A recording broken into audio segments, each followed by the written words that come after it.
Welcome, everyone, to Pickwick Monthly. I am Edward G. Pettit of the Rosenbach Museum and Library in Philadelphia, Pennsylvania.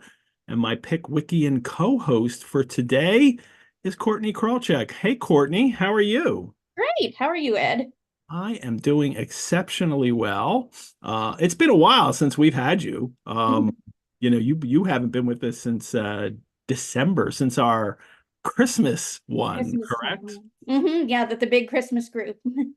Well, I am very happy to have you back, and we'll have some Dickensian things to catch up on too before we even get started, right?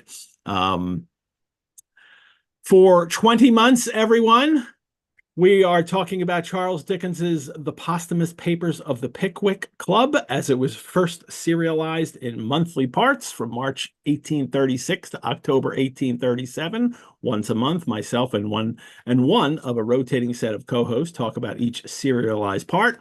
Along the way, I also share some of the items from the Rosenbach's collections. We have complete serial issues of the Pickwick Papers, portion of the Pickwick manuscript.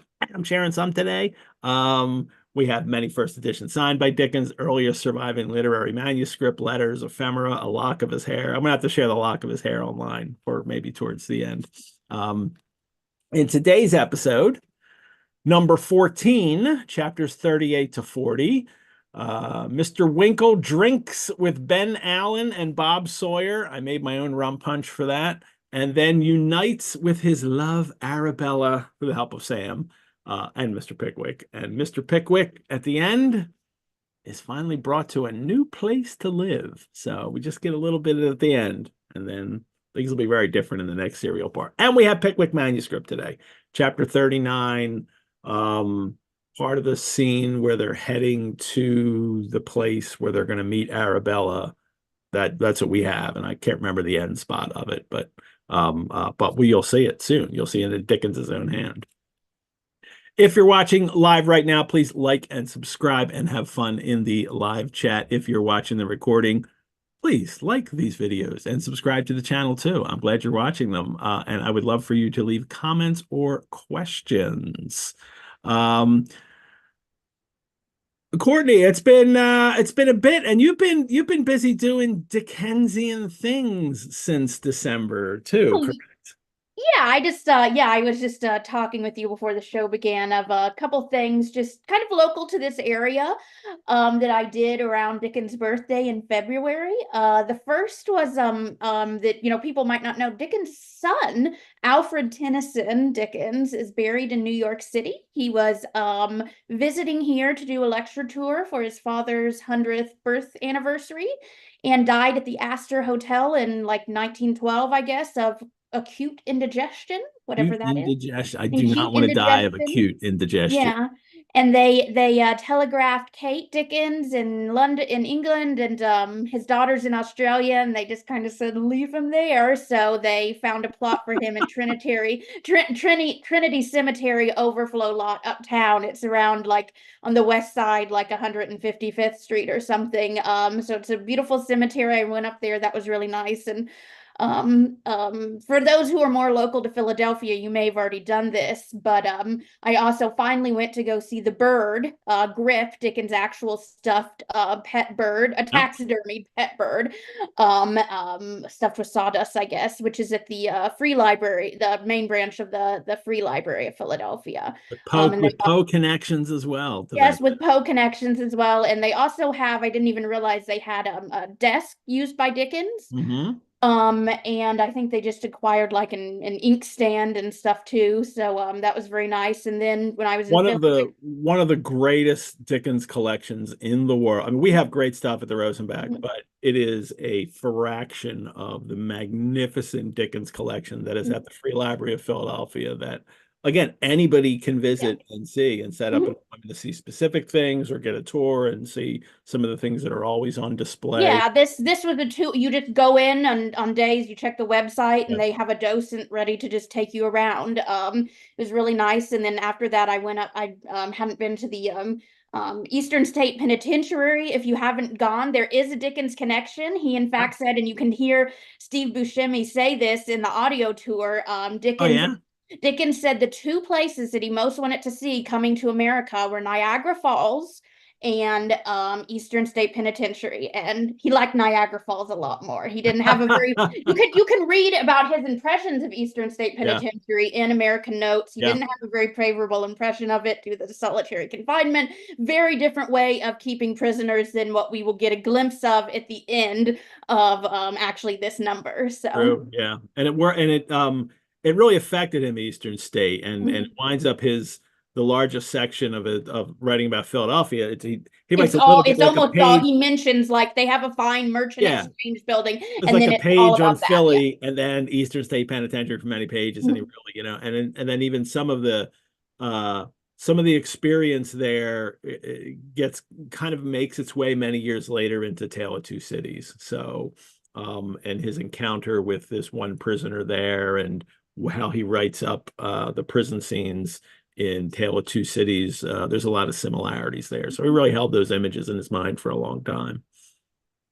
Well, so you've been having fun. You've been doing all kinds of Dickensian fun. So, and there's so much Dickensian fun to do around Philadelphia. So, especially in the places with collections like the Rosenbach and the Free Library.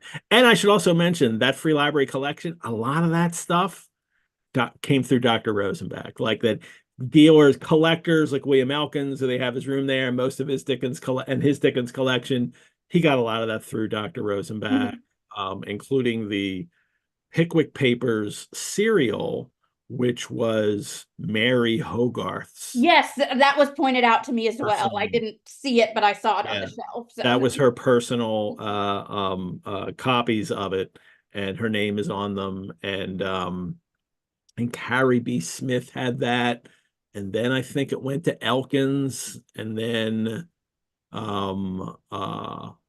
Elkins left it to the library, and Dr. I think is that his whole room. They have his entire study there in there, and that's where the Dickens desk is as well. And I think Dickens even carved his name in the desk. I believe he did. There's a CD. There's a CD he scratched in. Yeah, it wasn't his main writing desk mishap that you see in the pictures and all. It was one of his desks in one of his locations. Yeah, there's a lot of them around. I know there's one in his house in London. There's actually one in the New York Public Library, and their treasures exhibition. I forget what it's called. Downstairs in the main branch too. They have his writing desk there. And also Boz's not Boz, that's him. Bob, his cat's paw letter. Yes, they have that as that he had. If you haven't seen that, definitely go see it. It's so cool. Yeah.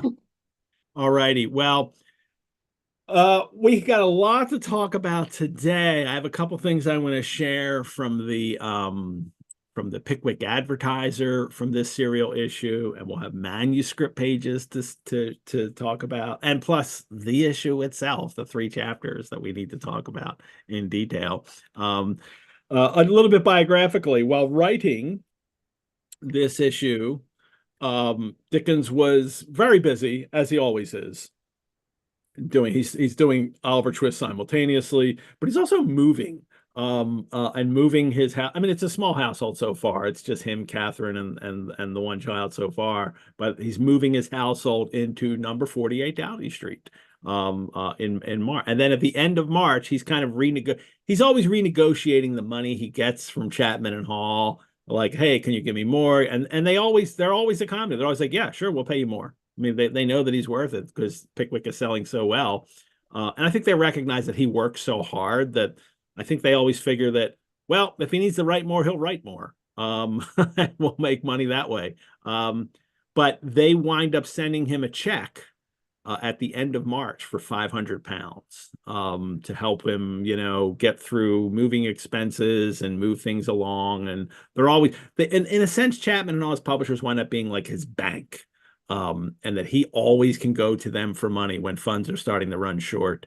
And they're always willing to give it to him, knowing that they'll just take it off whatever they're supposed to pay him down the line. And because he always sells well throughout his career, it never comes back to haunt him doing this, at least the period of time he's with Chapman and Hall. They also had organized, Chapman and Hall, a Pickwick party, which I have almost no details on. I don't know if anybody has any details on. There's part of a letter that says, we propose calling together a few friends to celebrate the success of the immortal Pickwick on Saturday, the 8th of April. And we know that Dickens went to it and that it was close friends. And I think we could figure out a few of the friends, but that's all the details we have. But he was having Pickwick parties at this point. So that's how great this was all going. The 14th number was published at the end of April 1837. Courtney, I've been having all kinds of trouble lately because I was always of the confirmed.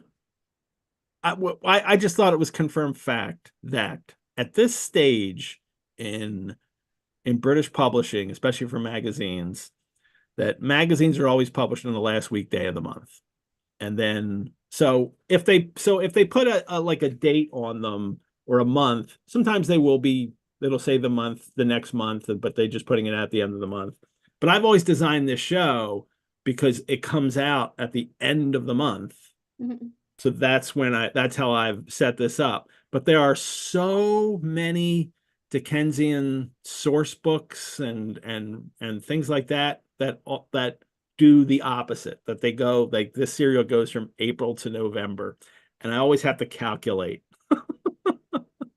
And it's so bothersome, but that's, so if anybody comes across things like this, I just say this now that like, oh, well, this, I was just watching this video and they said it was this month, but actually that I was reading something else and that month was before then. And it's because it's just, I don't think anybody knows 100%. Yeah, I don't know anything beyond what you said about magazine day being that kind of last day of the month. I see different references. Sometimes I see references that magazine day is the first day of the month. And so there's conflicting evidence out there when it is. Now, maybe it isn't a uniform practice in publishers, but we always know at least that the last 2 weeks of the month, Dickens is finishing up the issue for it to be published. So at least it's present day as we're talking about this. He's at least writing this right now.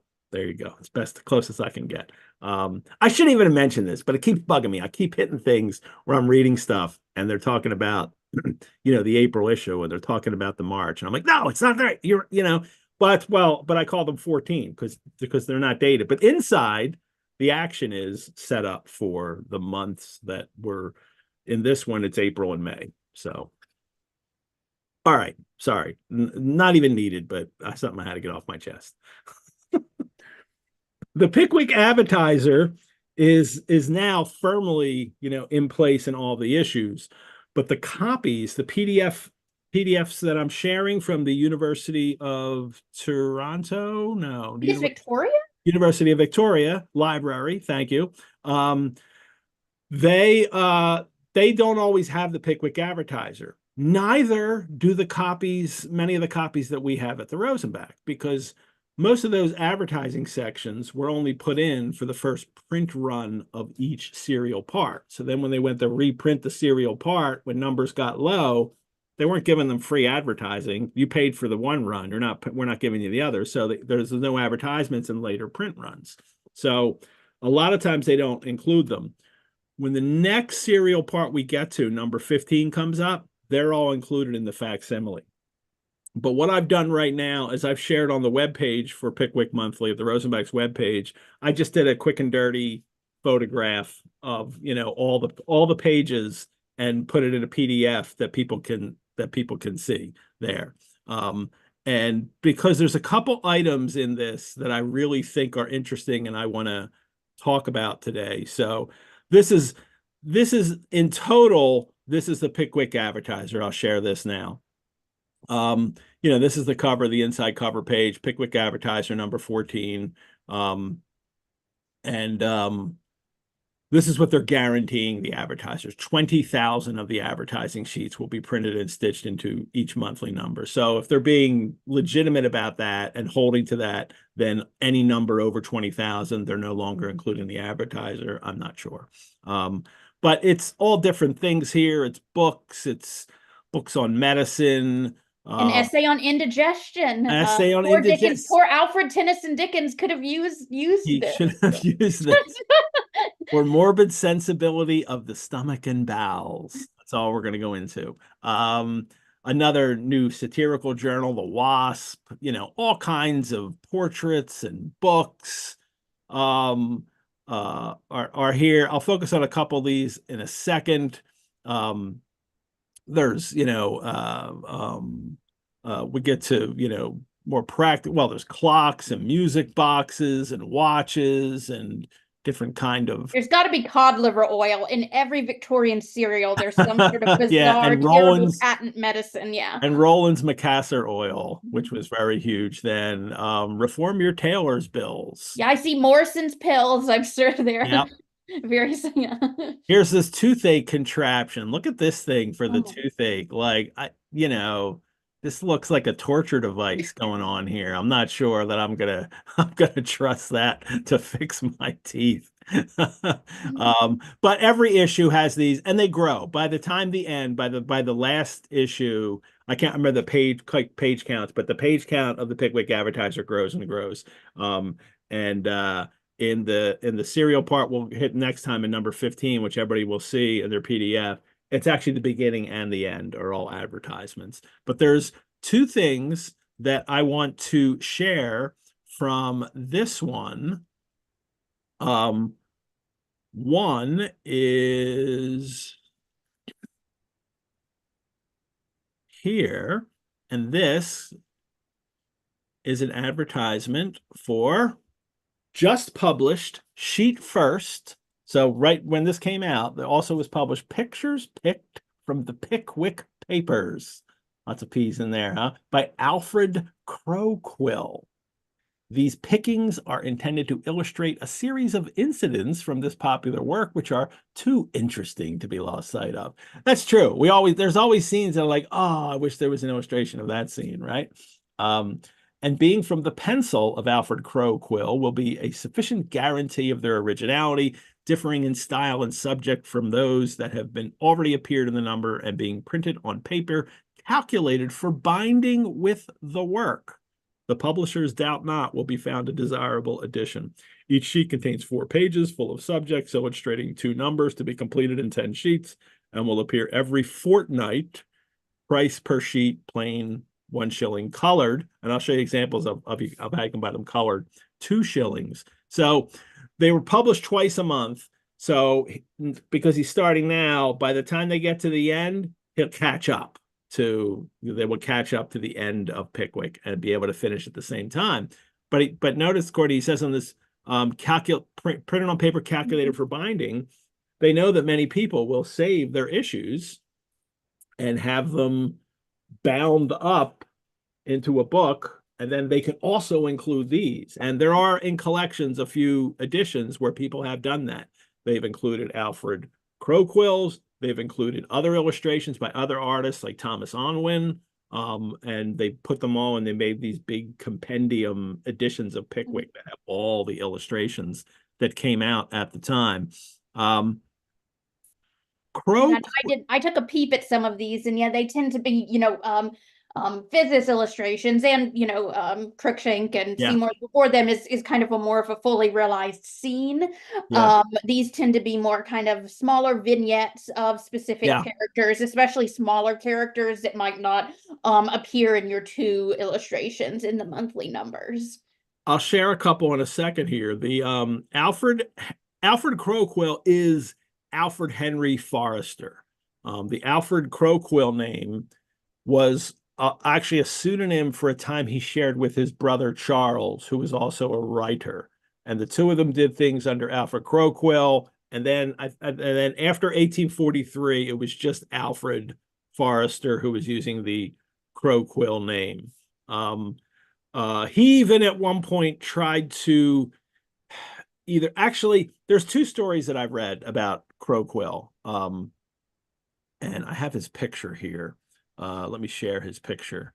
I'll have it at the end of this, but I'll share his picture in a minute. He actually either was approached to do Pickwick Papers with Seymour in the very beginning and declined, and that's the kind of fame that he had, that he was known for. He was a good writer and he could create these scenes, and they eventually settled on Dickens.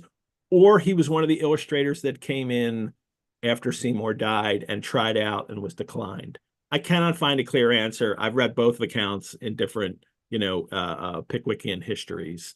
So in any case, he wanted to be involved in Pickwick, and now he is. Now he gets to do it himself. Illustrate the stories the way he would illustrate them. So let me stop this share, and then I will. This is what you would get, roughly. This is taken from. These pictures are taken from a book. It's in 2 volumes. I have volume 1 called Pictorial Pickwickiana, which is a complete history of all the illustrations of Pickwick in the 19th century. And it's really great. And it's really very complete and really great. And this is what you would get. Like, this is what they would look like, especially the first one came out, and it was the Pickwicans was the illustration that led. And then here you are. It was, this was in the first number here. People from early in the book. Blow it up a little more here. The Waterman, Slammer, Pickwick and the Cabman, who he winds up fighting, the Pie Man. Just like mentioned, like just a little scene. Extremely minor. And yes. So I'm assuming, because what it says, the sheet, I'm guessing you would buy a folio sheet and it would have 4 of these front and back on one on either side. That's what I think they say when they say that's what I'm assuming. Yeah, it would be like a folio sheet that then would be, folded. And if you this first one also had Dismal Jemmy. There's the fat boy in the middle asleep on the cart, and of course the soldiers running around and charging at the Pickwickians when they went to the parade at the review. And then this was the last one here, with the Wardles, Pickwick and the horse in the middle there, Tupman and Emma. So, and that would have been, this is what you would get probably on a large sheet that you could, then disassemble, or they were published more like these, and it was just folded up, because I'll stop this share, because you could get them either colored for 2 well, you can get them plain, like I was just showing you, like that, for 1 shilling, or you could get them colored for 2. And I found online some pictures of the colored versions, and they were bound up in wrappers, so they look like this, bound up in wrappers, much like editions of Pickwick looked. The same color, pictures picked from the Pickwick Papers. And this is that same image that had the Pickwickians on it before. And then this is from a later edition, but they're colored. And this is all hand colored, everyone. So they would have these printed out, and they would pass them around a table, and somebody would do the red. An underpaid woman would do these. Yeah. One would do the green, one would do the yellow, and they would just pass them around the table and do that. This, for instance, Christmas Carol is. Christmas Carol, the color illustrations are done that way. Yeah. Or at least I think like 4 of the main plates are hand colored. There's 4 colored and 4 uncolored in Christmas Carol. So, and here it is, 4 colors to liven these up. Cost you an entire extra shilling for that. So, and here's some of the guys. These are the people that'll come into play in this issue. This is actually from the end of this issue right here. The bailiff and the follower, the 3 prisoners in the sponging house that Dickens meets, that he talks about, the jailer at White Cross, and the bail, the 2 gentlemen who want to serve as bail for just a crown. I don't know if it's quite worth a shilling, but these are well colored. I've seen some that definitely it's just a blotch in the general area of color. So this is one of the things, advertised in the, here's Crow Quill. I finally got to his picture. Sorry. Here's Alfred Crow Quill, Alfred Forrester. Don't know what stage of life. This is maybe around then. I've seen later pictures of him as well, or maybe I've seen younger pictures with a beard and mustache. I'm not sure. But this is him. and was, had a nice reputation for himself as both an artist and a writer. But as time went on, it was the art that became more popular for him. So, all righty. You can see all of Crow Quill's illustrations in all of them, like all the ones that were published over the course of the entire run, in Pictorial Pickwickiana, that book that I have, and I'm sharing a link right now to that on the Hoffy Trust site. They have copies of both in 2 volumes. This is volume 1 that the Crow Quills are in, and you can look at them all online yourself. So, and download images from each of the pages if you want. You can't download the entire book. They just let you download images, so, of each one. But on Google Books, you can find it probably and download the entire book as well. There's a second one, and this threw you for a loop too. It threw me for a loop because I didn't remember this. That there is apparently a portrait by Fizz by Hamlet Knight Brown from this time period that I either never saw or forgot about. And it is where's my pictures again? And it was in the advertised in the Advertiser, in the Pickwick Advertiser as well. And it is right here. A portrait of Bose etched on steel by Fizz was published in the April number of the Court Magazine and Monthly Critic. Price 2 shillings, 6 pence. This is where you could buy it. And then they had another ad down here too. The Court Magazine, E. Grattan, having bought the remaining unsold stock of this beautiful and popular work, begs to draw public attention to page 3 of the wrapper to the present number of the Pickwick Club. And that's what it was, page 3 of this issue. And then so somebody bought up a ton of them and figured, I'll sell them on my own and advertise them. This is really unusual. I mean, this Court Magazine has been running, and there's a whole ad in the very last page, which you'll even have in your facsimile, for the Court Magazine on the back cover. Oh no, it says in the beginning here, E. Grattan begs respectfully to inform the public that he has bought the remaining unsold stock of the 9 volumes. So, was the Court Magazine over by now? Or he just bought up all the past stock and now I don't know. Sorry. And it's interesting that they put, because all of the ones that are advertised here, the names are, Viscountess Newark, view of Belvoir Castle in 2 costumes, stuff like that. They're all, various marchionesses and stuff like that. So this is now the issue, and this is the portrait. This I made a PDF of for easier viewing. And this is the portrait by Fizz of Dickens. This kind of, young Dickens here. It's a portrait that is not loved by artists, and people in Dickensian history have talked about it. I'll read you a couple accounts of this. It says Bose at the bottom, so it's not Charles Dickens. Remember, his first audience, especially this Pickwick audience, he's Bose. He's not, or Boz. They could easily say Boz. That's who he is, not Charles Dickens to this crowd. It is signed by Fizz at the very bottom here. Let's see the Fizz here. And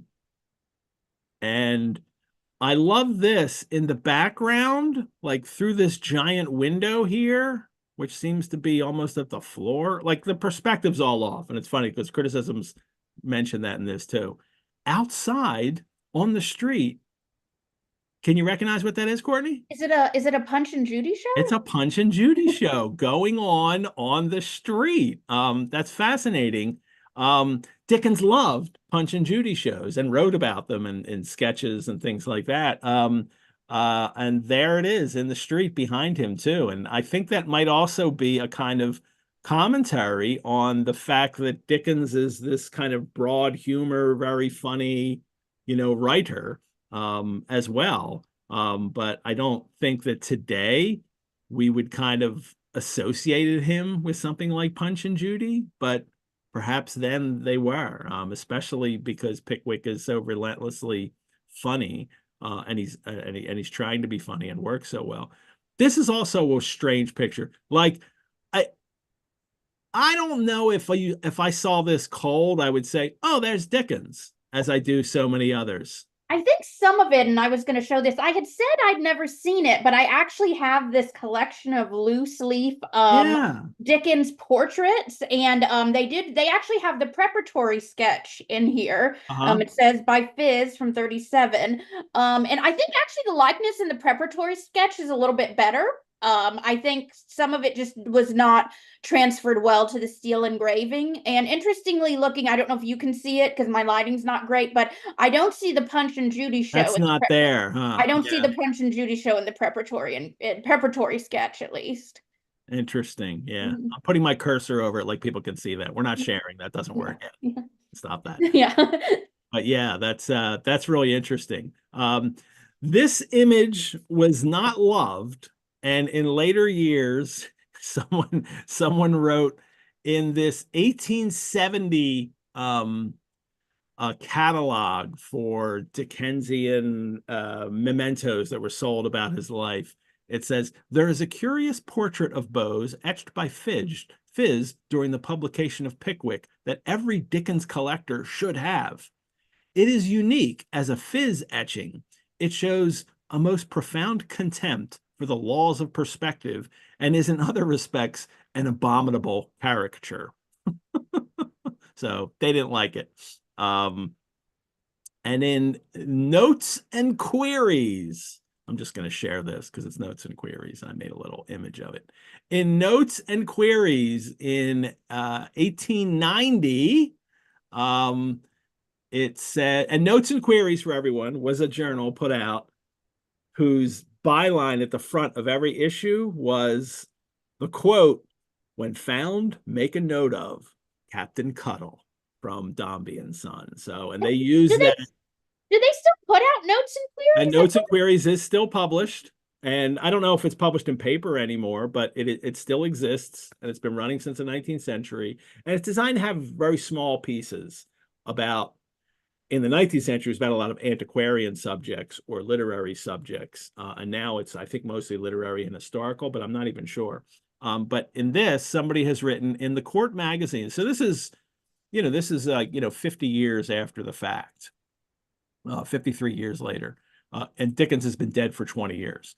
In the Court magazine is a paper entitled Some Thoughts on Arch Waggery, and in a special on the genius of Bowes, with a portrait of Bowes by Fizz. I'm going to share that Arch Waggery article in a second. The portrait is an etching, a most absurd caricature of Dickens, wearing his hair in the exaggerated elf lock style, which he affected in his younger days, seated at a round table with his back turned towards an open window through which a street scene is visible, Punch performing to a small knot of bystanders. The letterpress thus alludes to the subject. Oh, they talk about it. And then he mentions that Dickens is called a rare codger. And that's an early use of the term codger.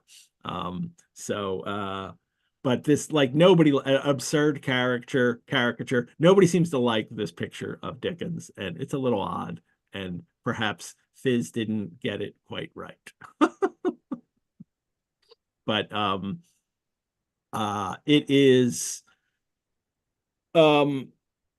accompanies an article, as I said, called and mentioned in that piece, Some Thoughts on Arch Waggery, and a special on the genius of Bowes, which is an article that it's like there's like an intro about humor through time, and Talks about like Winterly and Moliere, and yeah, and just this idea that they're using the term not just waggery, but then arch waggery is a kind of, the effect that they're going for, that they're being particularly clever talking about this.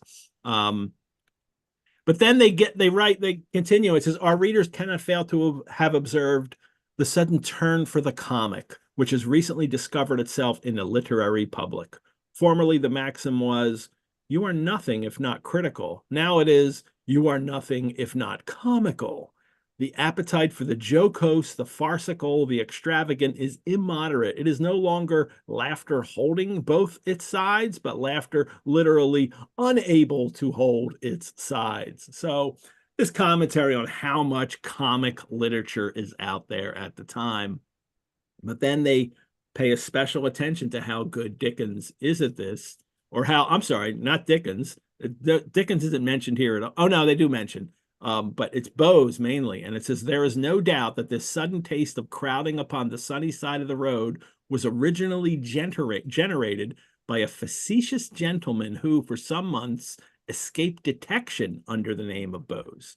And then the truth could not be long concealed. And after conjecture had wearied itself in vain speculations, it was discovered that Bowes was a young gentleman rejoicing in the name of Charles Dickens, Esquire. When this was found out, everybody exclaimed, the Dickens is in him. Because Dickens for a long time was meant like the devil or mischief. So the Dickens is in him. They love the fact that, oh my gosh, this guy was named Dickens. And then it goes on talking about the kind of the verisimilitude and the way that Dickens creates it says the figures he describes are before you, their voices are in your ears, and how real Dickens makes his characters seem. It's a really interesting piece, and did I post it yet on? I didn't post it yet. I'll post it on the Facebook group, but you can find this Court magazine on Google Books as well, and it's in the first volume of it. So fascinating to have this kind of stuff. And I was down the rabbit hole doing this, so so I had to share it all. And you had the picture all along and didn't even well, the original sketch. That's like me discovering things at the Rosenbach. Like I'm talking about things and and then I find out it's in our collections. So I know, Ed and I were talking, and it was literally in a folder right by in reach of my desk. So well, we're also today, when we get to that point in chapter 39, going to share some of the manuscript from chapter 39. Only 44 leaves exist of Pickwick manuscript, of probably what was originally 1,500 pages. And the Rosenbach has 27 of those 44 pages, 19 leaves that I shared in last month's episode for number 13, and then the 5 leaves this time. So we'll look at those a little later. On with our story. Enough preparatory material. We just got through the advertiser, and I do this every month because I read this facsimile edition. So I read through the advertisements. I love getting taken into that world. And when I finish, they're so fun. I've taught something serially published before, and my undergrads, and even when I was an undergrad, they love the advertiser. It's so to see the bizarre things they advertise in there. It's kind of the funnest part. When I brought you and our other co-hosts in, you're all Dickensian and Dickensian scholars, and that was the thing that everybody was looking at most when you were looking at the serial issues or all the advertisements. It's utterly fascinating. It is a window. It is a true window into the time that these were written when you see these things. So, well, on with our story. Last month, Mr. Pickwick, at the end, had sent Sam to retrieve Mr. Winkle, who has fled the threats of Mr. Dowler when Winkle was caught getting into the sedan chair that had Mrs. Dowler in the middle of the night. His dressing gown. In his dressing gown, yeah. So, chapter 38. Yes, chapter 38. It's 37 in the serial that we share, because remember that the original serials, they never adjusted the numbers later. There's 2 chapter, is it 28s for the Christmas and the Goblins, so the chapter number repeats, and then but all the modern editions have corrected it, and we're going with that because most editions people will have these like that. Chapter 38, how Mr. Winkle, when he stepped out of the frying pan, walked gently and comfortably into the fire. Poor Winkle. He can't catch a break. Well, he catches a huge break in this issue, which is nice for him, right? The ill-starred gentleman who had been the unfortunate cause of the unusual noise and disturbance which alarmed the inhabitants of the Royal Crescent in manner informed, already described, that's Winkle, is now taken off, and he reasons to himself that he's not running away from Dowler. But rather that I have to run away because what if I stay and kill him and his poor wife, and how grieved she will, the grief I will cause her. And that's why his knees are knocking, because he doesn't want that to happen. And we know he's just terrified that Dowler's going to kill him. That he's scared out of his wits. And he flees to Bristol. And for those who don't know or don't know the layout of England, it's London, and then kind of to the west, a little north is Bath, and then just northwest of that, pretty close to it, is Bristol. I actually looked on Google Maps today, at least on the highways that they have. I think it's like the A4 or something. It's about between 12 and 13 miles from Bath to it's Bristol. very close. Yeah, very close to get there. And then you hit the ocean like for a bit, and then Wales is there, so above it. But that's where he goes, to Bristol. Arrives in Bristol, stays at the Bush. The Bush was another hotel that Dickens stayed when he was on the road as a reporter for the Morning Chronicle in 1835. And then as he's walking the town, he gets kind of lost and decides to go into this shop, which is a medical practitioner's, with the word surgery on the board. And he goes in, and sure enough, runs into our friend Bob Sawyer. Not really the friend of Winkle, though, right? Because Sawyer is interested in Arabella, or at least, no, maybe he's not. Ben Allen, Arabella's brother, it wants Arabella for Bob Sawyer. I'm not so sure Bob Sawyer even cares about it. So, but he is a rival for Winkle, definitely. And that's not the person that Winkle wants to run into. Running from one mistaken, romantic escapade, in which it was pure, mistaken. He wasn't trying to do anything with Dowler's wife. Running from that, though, and now getting into maybe another situation is what seems to always happen to Winkle. But there he is, Robert Sawyer, Esquire, formerly of Guy's Hospital in the Borough, with a private residence in Lant Street, where Winkle and Pickwick and was it Tupman? I don't know if Snodgrass, did they all go to the party at Bob Sawyer's? They may have all gone to the party at Bob Sawyer's when he lived on Lant Street. So here he is, that Winkle's running into him. Now, this is a thing that modern readers, Courtney, often find unusual or they don't like about 19th century novels, and especially Dickens, is this coincidence that always occurs. Mm-hmm. That suddenly you've run into like someone that like, oh, and I know you, and then even later, even more coincidence, you find out, oh my gosh, we're actually related, that we didn't know that.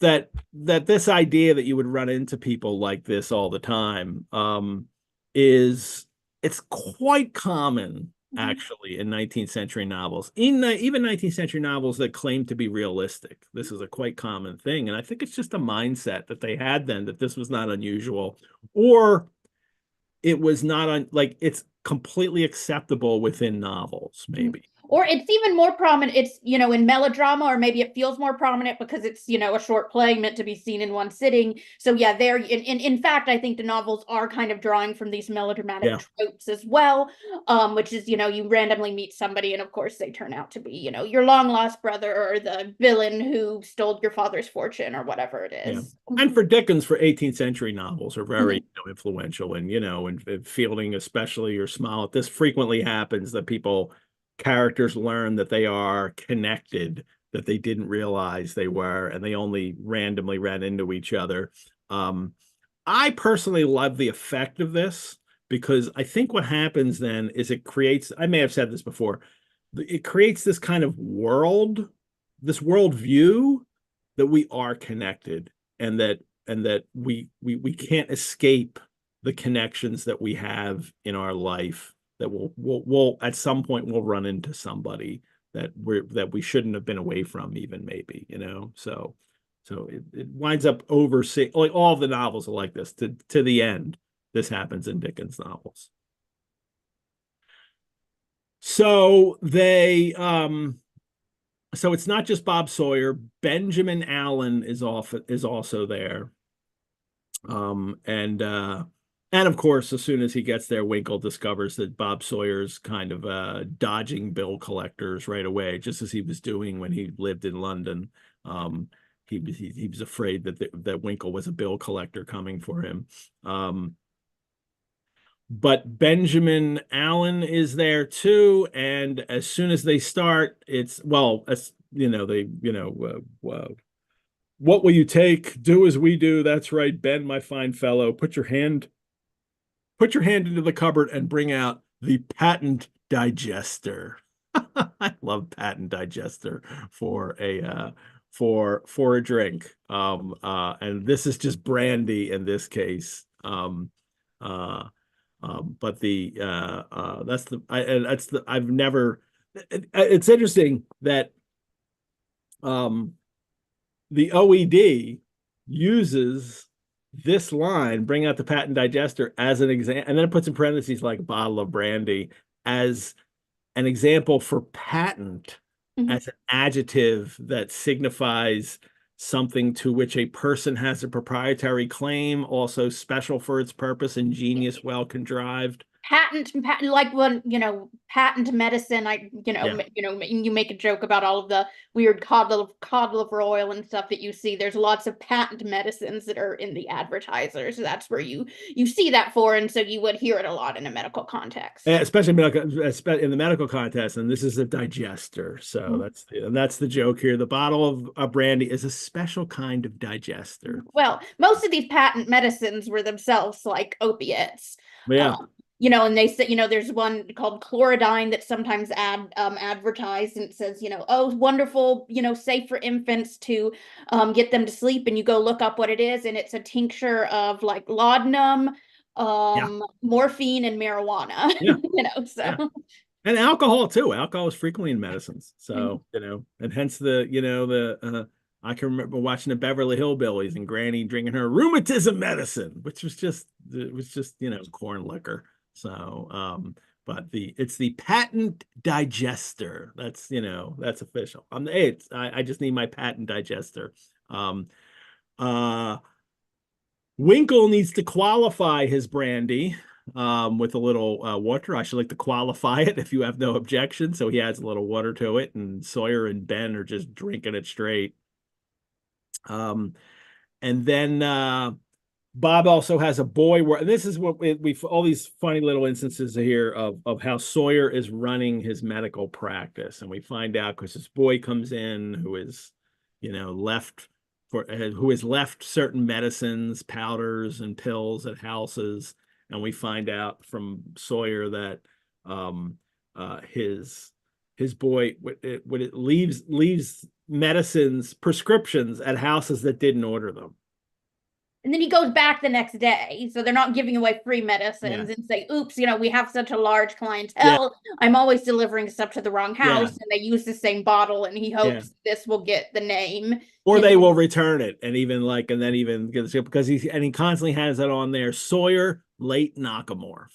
Meaning, for everybody to catch that, this practice that he bought used to be Nakamorph's practice, and now it's Sawyer's. But the Sawyer late Nakamorph is pretty much his last name now. Hi, I'm Bob Sawyer late Nakamorph. Everybody to publicize the name to get it going. And then they have another practice, right, in which they the lamplighter rings the alarm during church services, and the boy rushes into the church looking for Sawyer late Nakamorph because somebody needs him real quick. And of course, nobody needs him. They just, want to get people to think that Sawyer late Nakamorph is constantly helping people as a medical practitioner. So he is hoping one day that this will lead to the big bucks and he'll have a successful practice instead of just doing his job. But Bob Sawyer's not, one to, he's not just going to work and help people and pay his bills. He just needs money so he could drink more often.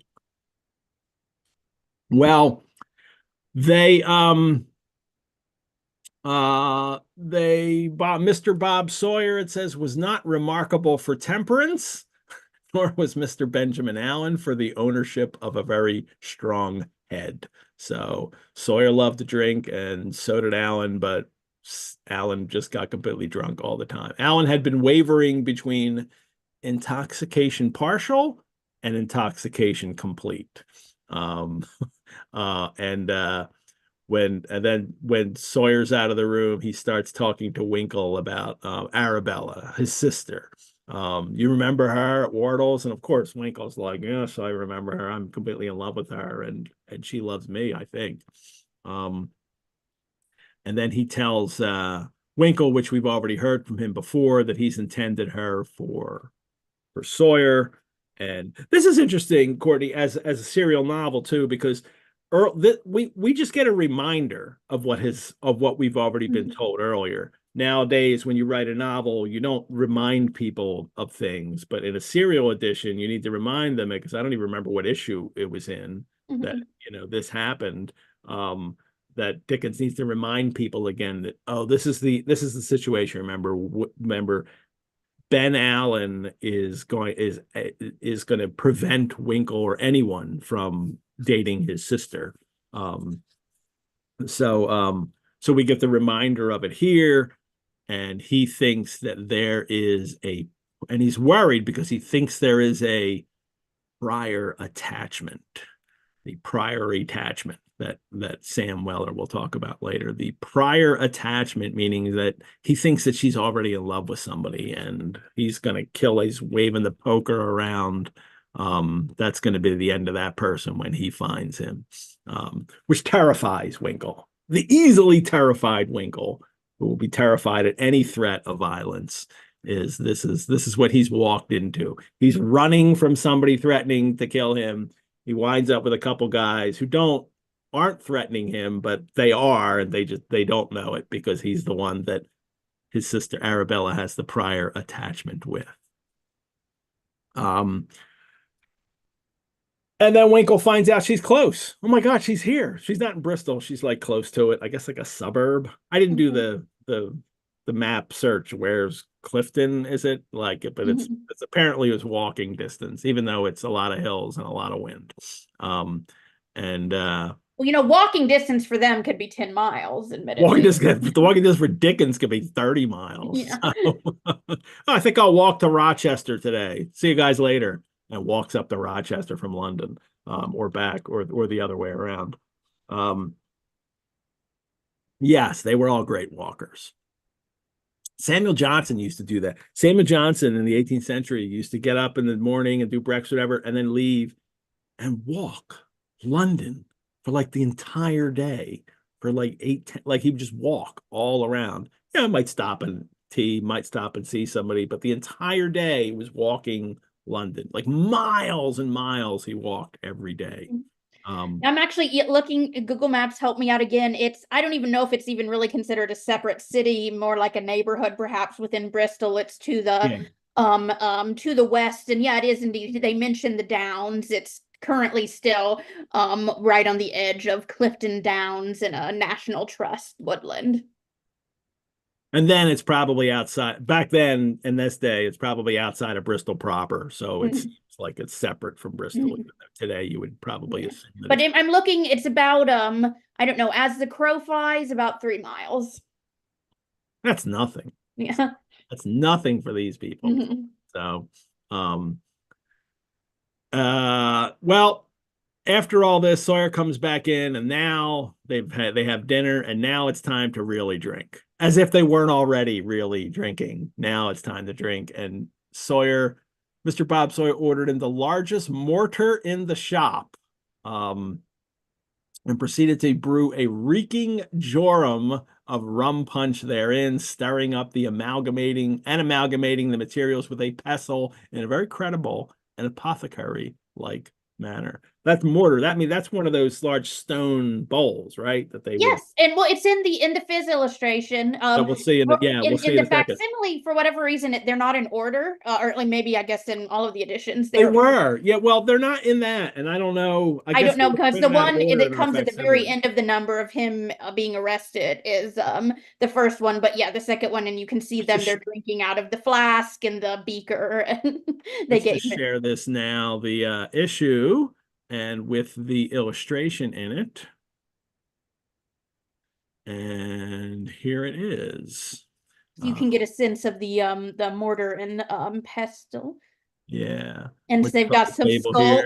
There's some skulls hanging out too. If you skull look here, skull up. Here's the boy looking in at them. There's a leg up here, a skeletal leg up here. Oh, I didn't even see that. And Ben Allen is drinking out of a funnel with a cork stuck in the bottom, so he could use it. And Sawyer has like a measuring container. Like a beaker, yeah. Yeah. And then you can see several on the left-hand side, several bottles of refuse, several used bottles on down at the bottom here. Yeah.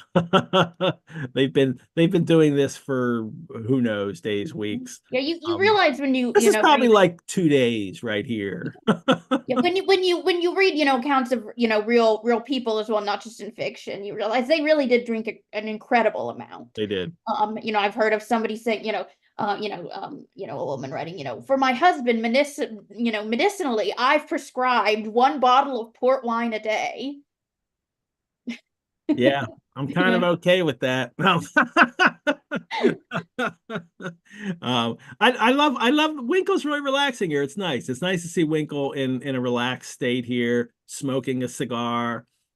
He's got the only glass, the only tumbler that they have. And it's all conviviality right now. So maybe things will work out for Winkle in this serial part, which is really nice. So I made my own rum punch today, and I didn't follow like a Dickensian recipe for punch or even like I just kind of made up something.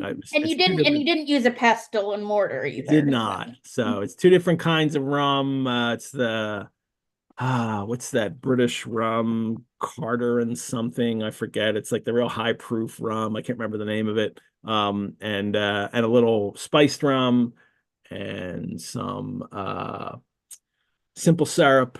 And I put some Applejack in it. So to have more than one alcohol running, because it's punch, and a little lime juice. So they probably would have been more likely lemon. Dickens definitely would have been lemon, not limes in his rum. Would have had nutmeg, but I just thought it.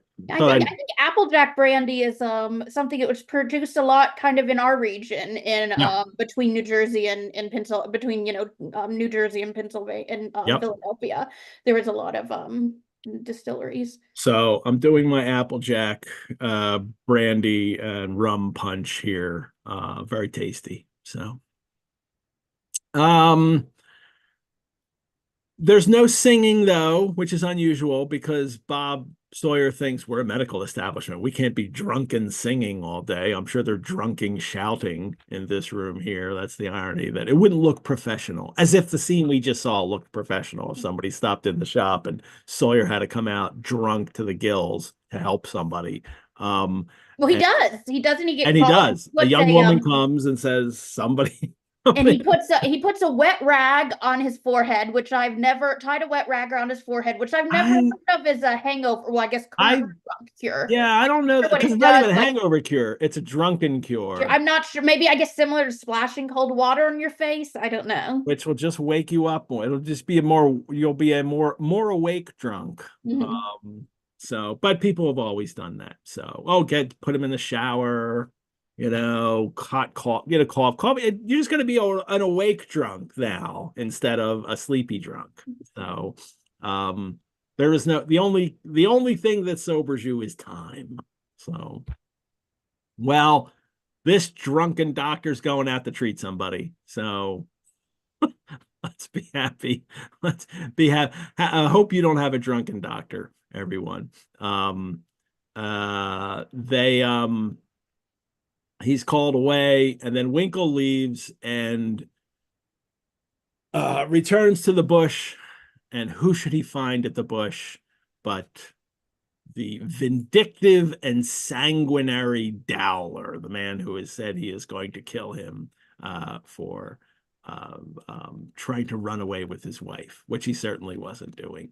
But boy, I tell you, Winkle's just got all the luck in this issue, right? Like he runs away from this and then runs into Sawyer and Allen, and that could be disastrous. And it's not. He has a nice time with them.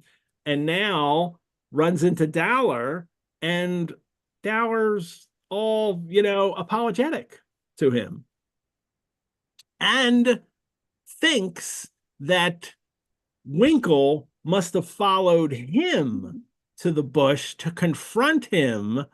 And so he's like, oh, I respect you because you came after me. And Yes, so they both end up being extremely cowardly. yeah, He assumes that Winkle left immediately to go get, his guns in a second for a duel. of course, that's why he left. Mhm. Well, Mr. Pickwick also knew that Dowler was, really a windbag, and Sam, of course, knew. But Winkle, of course, does not. And they both, in a sense, kind of bluff it out here, like they're, no, yes, of course, that's what I was doing. And but Dower's actually pretty nice about it, and in his kind of choppy speech way, I really like. Winkle even says it was a dreadful threat, and he says, I did. Circumstances were suspicious. They have been explained. I respect your bravery. Your feeling is upright, conscious innocence. There's my hand. Grasp it. He's it's close to Jingle, right? The way Dowler speaks here, but clearly this is a much more forceful, way, even though it's got that and his staccato delivery, they're at least full sentences. So there's verb, subject, Winkle's just phrases that he throws out constantly. They're going to be okay here, and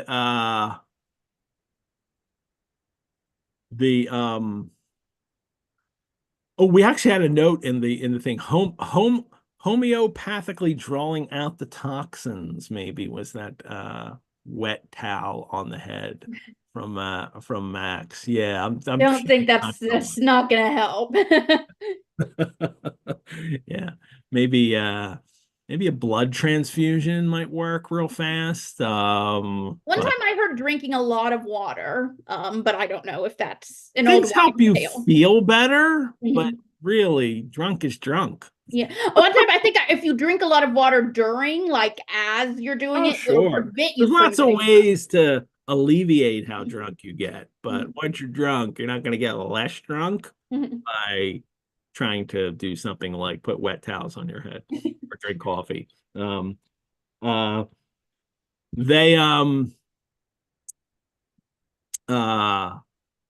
So where are we at? They are, as the real state of the case dawned upon Mr. Winkle's mind, he looked very terrible, said he was perfectly satisfied, and Dowler's like, fine. So everybody's okay there. And Winkle goes to bed. It's 12:30. And who shows up now but Sam Weller? And Sam has been sent by Mr. Pickwick, even if he has to knock him down to bring Winkle back. And at the end of the last issue, and Sam's like, even if I knock him down? Oh, yes, yes. Sam's like, this is going to be great. He gets to knock a gentleman down. So he shows up and pushes his way into the room. It's that very same interesting young creature ain't let in without delay. It's very possible as his legs will enter afore his countenance. Like my legs will come in the room first if you don't let me in because I'm going to kick the door in. And then we get a Wellerism. You want to read that first Wellerism here? Let's see. Let me find the page. It's about too rich, like pudding. Is the pudding was too rich? Is that it? Pastry cook, yeah. It's Hold what on. do you mean by this conduct, Sam? Inquired Mr. Winkle indignantly. Get out, sir. I got it. I got it. Yeah. What do you mean, what sir? I mean, retorted Sam. Come, sir. This is rather too rich, as the young lady said when she remonstrated with the pastry cook.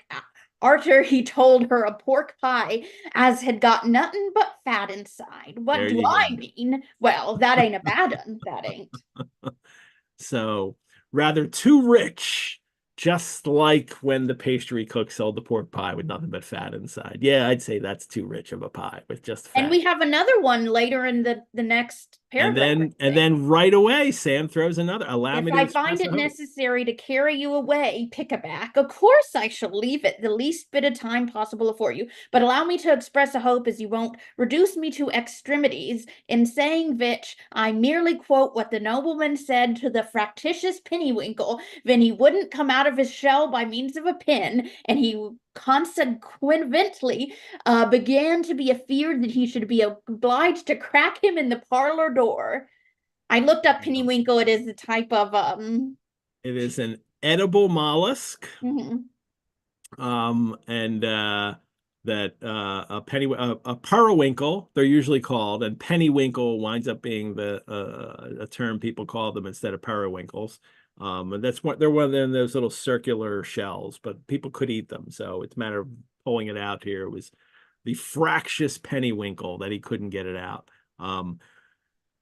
That, of course, if you look up in the OED, that quote, if you look up Pennywinkle and Periwinkle, this quote from the novel is actually there. And then I was like, wow, that's twice in the same chapter. Courtney, guess how many times Pickwick is quoted in the OED?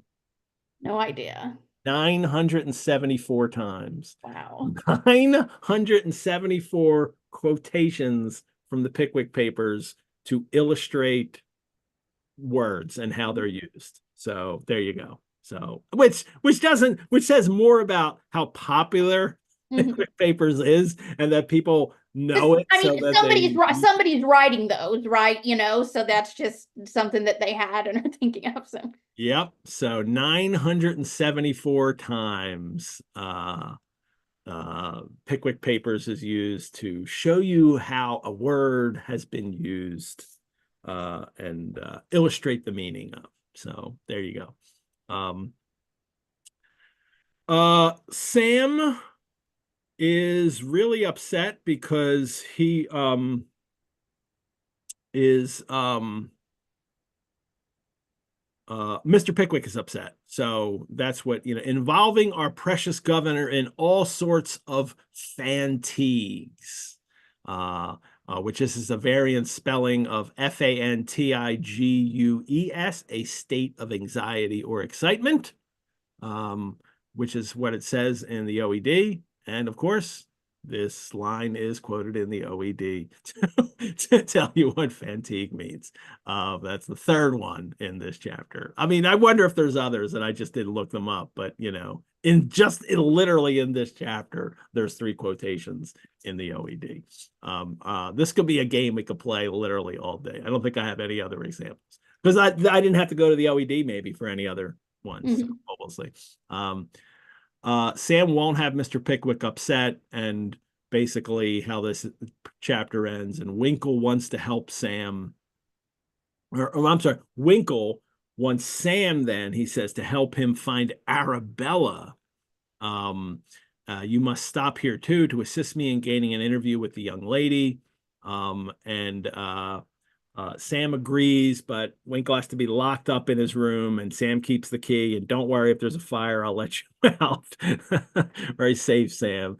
And but he's going to write to Mr. Pickwick because Pickwick has to decide whether or not this happens. Sam's like the perfect servant, right? Because he's not only completely loyal and does everything that you say, but he's also in some ways smarter than you. So it kind of really helps all the time. So he's the original Jeeves of Jeeves and Wooster. Um, uh, uh, and then Sam leaves, and then I quite forgot about the knocking down, said Sam, half turning back. The governor distinctly said it was to be done. Amazing stupid of me that ear. Never mind, said Sam, brightening up. It's easily done tomorrow anyways. So poor Sam didn't get to knock Winkle down. He wants to knock somebody down. He'll get to knock a hat off somebody's head later in this serial part, even though he wants to do more than that. But he doesn't knock Winkle down.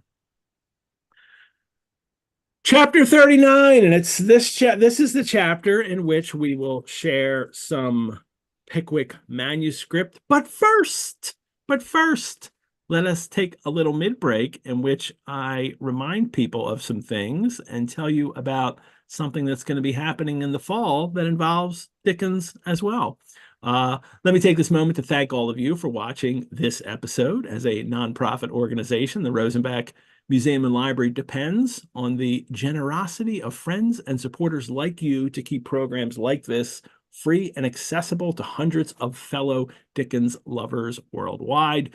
You can donate to the Rosenbach. You could become a member. Membership gives you free museum admission, discounts on programs and courses, exclusive invitations to member-only events, early access to program registration. You can learn more about how to become a member on our website. We are just finishing up one of our Sherlock Mondays show right now. That's the Biblioventure show that I do on Mondays. We're going to finish with episode 30 on this coming Monday night, April 22nd. But we have a subscription-only Sherlockian Biblioventure on the Hound of the Baskervilles that it's going to run on the 8 Mondays of May and June. After 30 episodes covering Sherlock stories in chronological order, we're going to, for free for everyone, we're going to do an exclusive pay-only series on the Hound of the Baskervilles for 8 episodes. The cost is $80 if you're not a member, $50 if you're a member. That's a real great deal. You can register at the Rosenbach's website to be a part of that as well. We've got 76, something like that, registrations for that. So it's going to be a really enjoyable time show to do, talking about Hound of the Baskerville, which I love. Usually, Courtney, right now is when I do the segment, the corresponding members of Pickwick Monthly. But instead, this month, I'm going to share another Biblioventure that we've planned for the fall at the Rosenbach. We just announced this last week. Beginning in September, we're going to have a show, and it's the free weekly Biblioventures called Biblioventures, Monsters and Ghosts. And what we're going to do is we're going to cover 2 books back to back. 6-part series, September, October, 6-part series, November, December. The first book is Robert Louis Stevenson's Strange Case of Dr. Jekyll and Mr. Hyde. And the second book, you'll all be happy to hear, will be Charles Dickens's A Christmas Carol in 6 parts. So we get each stave, there's 5 staves, each one gets its own episode, and then we'll do a final episode on the legacy of Dickensian Christmas is what I'm calling it. So, it'll be the whole history of the Christmas Carol, but just the whole idea of Dickens at Christmas as well. Jekyll and Hyde for 6 episodes, Dickens for Christmas Carol for 6 episodes, 1 registration for both of those. I'll put the registration in the chat here. You can find it at our website. It's completely free to do this. We always do these Biblioventures as we've done with Pickwick, because we have Pickwick and all these great Dickens things in our collections. It needs to be a book or manuscript tied to our collection. And we have a recently acquired actually a first edition of Jekyll and Hyde. It's the American, the Scribner's New York edition from 1886, which actually came out by several days before the London edition. So it is the true first edition of Jekyll and Hyde. Long a favorite of mine, this book, and the Biblioventures series started, back in 2020 with Dracula, and then we did Frankenstein. And so now I get to return to a monster book. I love monster books, so this will be really fun. And it's I just recently watched the Frederick Marsh adaptation. Yeah. Robert Mamoulian directed. Oh, that's so good. Won the Oscar for Frederick Marsh in 1932, is it? I can't remember. And for a very long time, that was the only actor to ever win the Best Actor for a horror film, until Anthony Hopkins in Silence of the Lambs. That's a favorite of mine. Yeah, actually, I believe I forget who the producer was. They actually tried to like bury all of the prints of the March version because they remade it about 10 years later, a version with Spencer Tracy, yeah. which I haven't seen, which was known as being not as good. It is good, but it is not, the Mamoulian version with March is absolutely great. So, and then Christmas Carol, we not only have the true first edition of Christmas Carol, which I think I've seen. I've showed you that there. I've touched it, I believe, yes. It's the first printing, and because the end papers, and there's something about one of the stave titles, I forget, but it's because all those first printings sold out in days. So, and we have one of those, but ours is especially nice because it's a presentation copy. So no one bought it. Dickens got it himself and presented it to his friend Dr. Elliotson. The hypnotist, yes. Who taught Dickens how to hypnotize people. Dickens didn't just hypnotize people with his pen. He was actually a practicing hypnotist, treated people with it throughout his life. And it's dated, I think, 21st December 43. So it was, it's right on there. This is the first edition that we have in our collection. So you can register for these on the Rosenbach's website. Biblioventures, Monsters and Ghosts, Jekyll and Hyde, Christmas Carol. I hope you join me for those. And here's a reminder, Courtney, we'll remind everybody now, and I'll remind at the end too. Next month, for Pickwick Monthly, there will be no serial part to read. When Dickens was doing this originally, on May 7th, his sister-in-law, the young Mary Hogarth, 17 years old, the younger sister of his wife, died suddenly when she was going out with the Dickens, with Charles and Catherine, to after the theater, I think. And then they came back, and she became ill. They came back, and she died in Dickens's arms. So Dickens couldn't produce a Pickwick Papers for that month. He couldn't produce any of his work for that month. And it wound up being the first and only time in his entire life that he ever missed a serial deadline. Like, the serial always came out throughout his life, except for this one occurrence. But we're still going to meet because we're doing this like the Pickwick people needed to meet for something then, as they missed their issue. So we're going to meet. And what we're going to do is have a special show on the death of Mary Hogarth, the impact on Dickens at the time, and what she meant to him, and the biography of Dickens and how that worked into his life and all.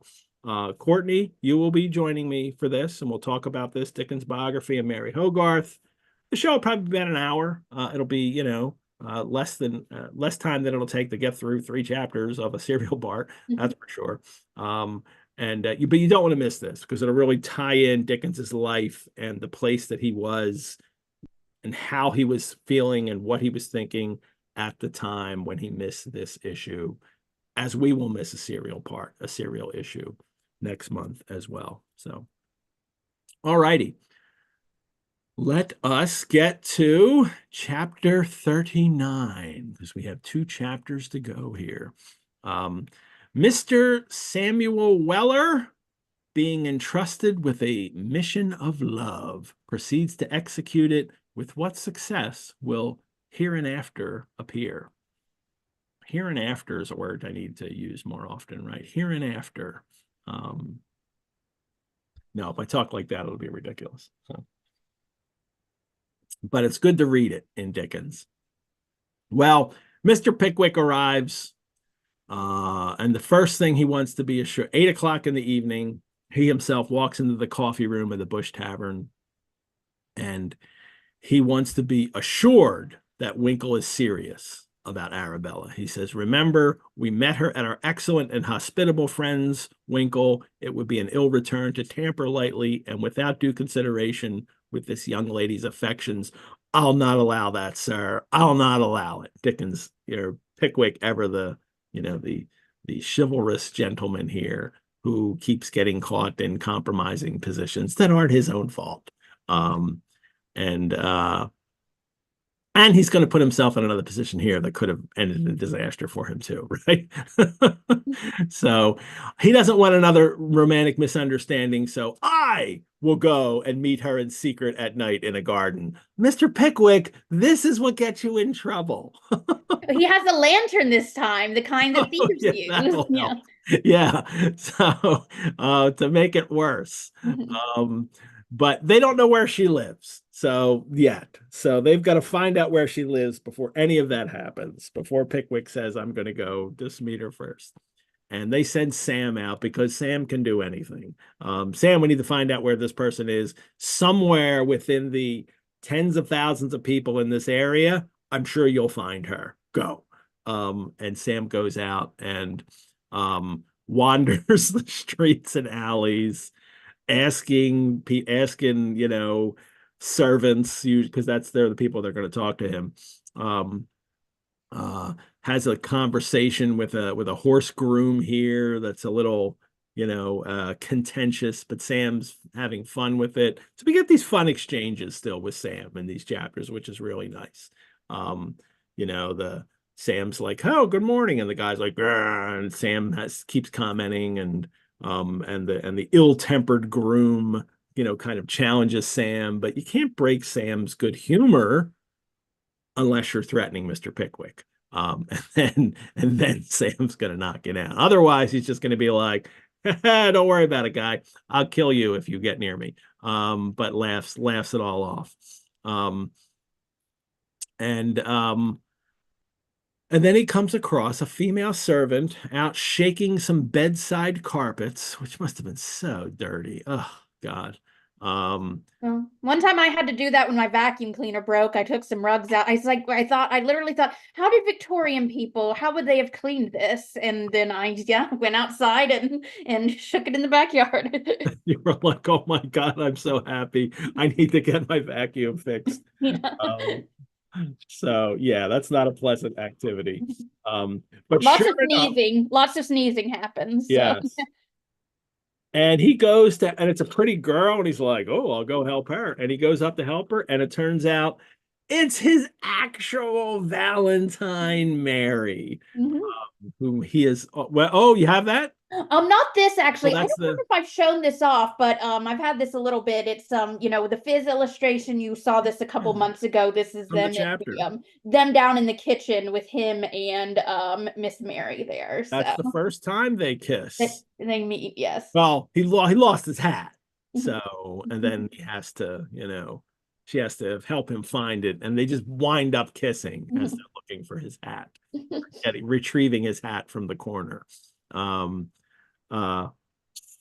But it's the pretty housemaid Mary from Mr. Nupkins. He sent her a Valentine before. Of course, she didn't know he sent him the Valentine because he signed it Mr. Pickwick. So she doesn't mention it here, right? But hopefully she didn't even get it. That clearly, she'll think Mr. Pickwick sent her a Valentine. And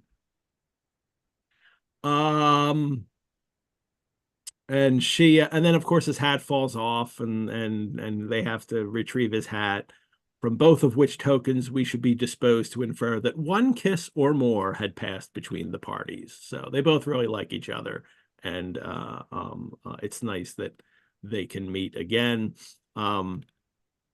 Sam has been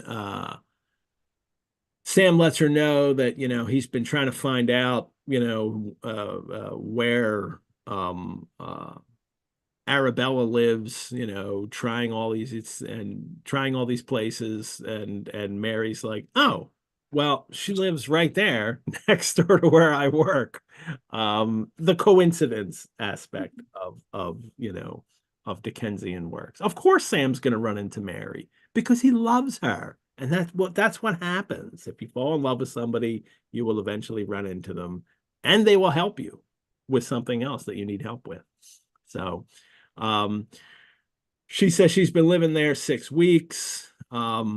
Sam's so happy on receiving this information that divers little love passages passed between them before he was sufficiently collected to return to the subject. And Sam said, if this don't beat cockfighting, nothing ever will. As the Lord Mayor said when the Chief Secretary of State proposed his Mrs.'s health after dinner. Another Wellerism. If this don't beat cockfighting, nothing never will, as the Lord Mayor said when the Chief Secretary of State proposed his Mrs.'s health after dinner. That was funny, but you kind of like all Wellerisms, you got to put it. I have to put it together in my head afterwards, and they're like, oh, that's a good one. So I would never laugh outright at a Wellerism. But when I think about what he has said, I find it very funny. But maybe I'm just not quick enough. Courtney, are you quick enough? Do you catch him right off the bat? Yeah, it is. It takes a second to see. Well, I mean, because normally they're kind of reversed. Like the punchline comes first, so then you have to get to it. You have to go back and add the punchline to what you've just heard. Well, I think that's our last Wellerism.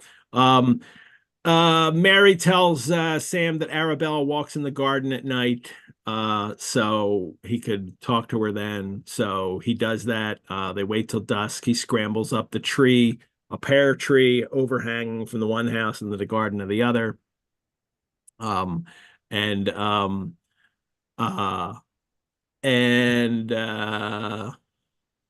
calls Arabella.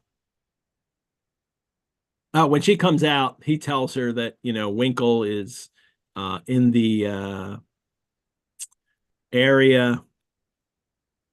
Winkle's around. He says, here, young woman, Miss Sawbones, Mrs. Winkle, he calls her. And that gets her attention, using the name Winkle, or Winkle, as Sam said.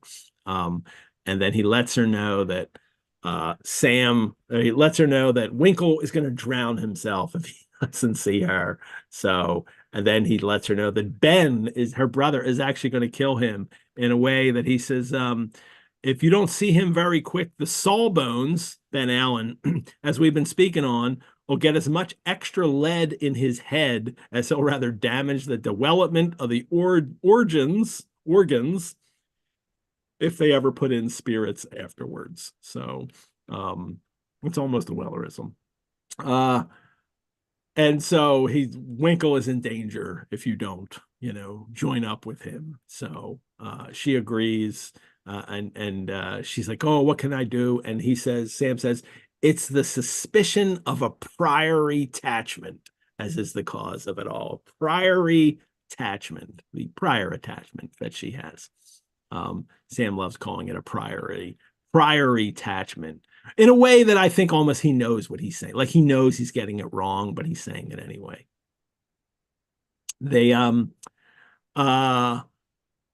He goes back, tells Pickwick, here it is. We can see her at night in the garden. And of course, Mr. Pickwick says, I will accompany you.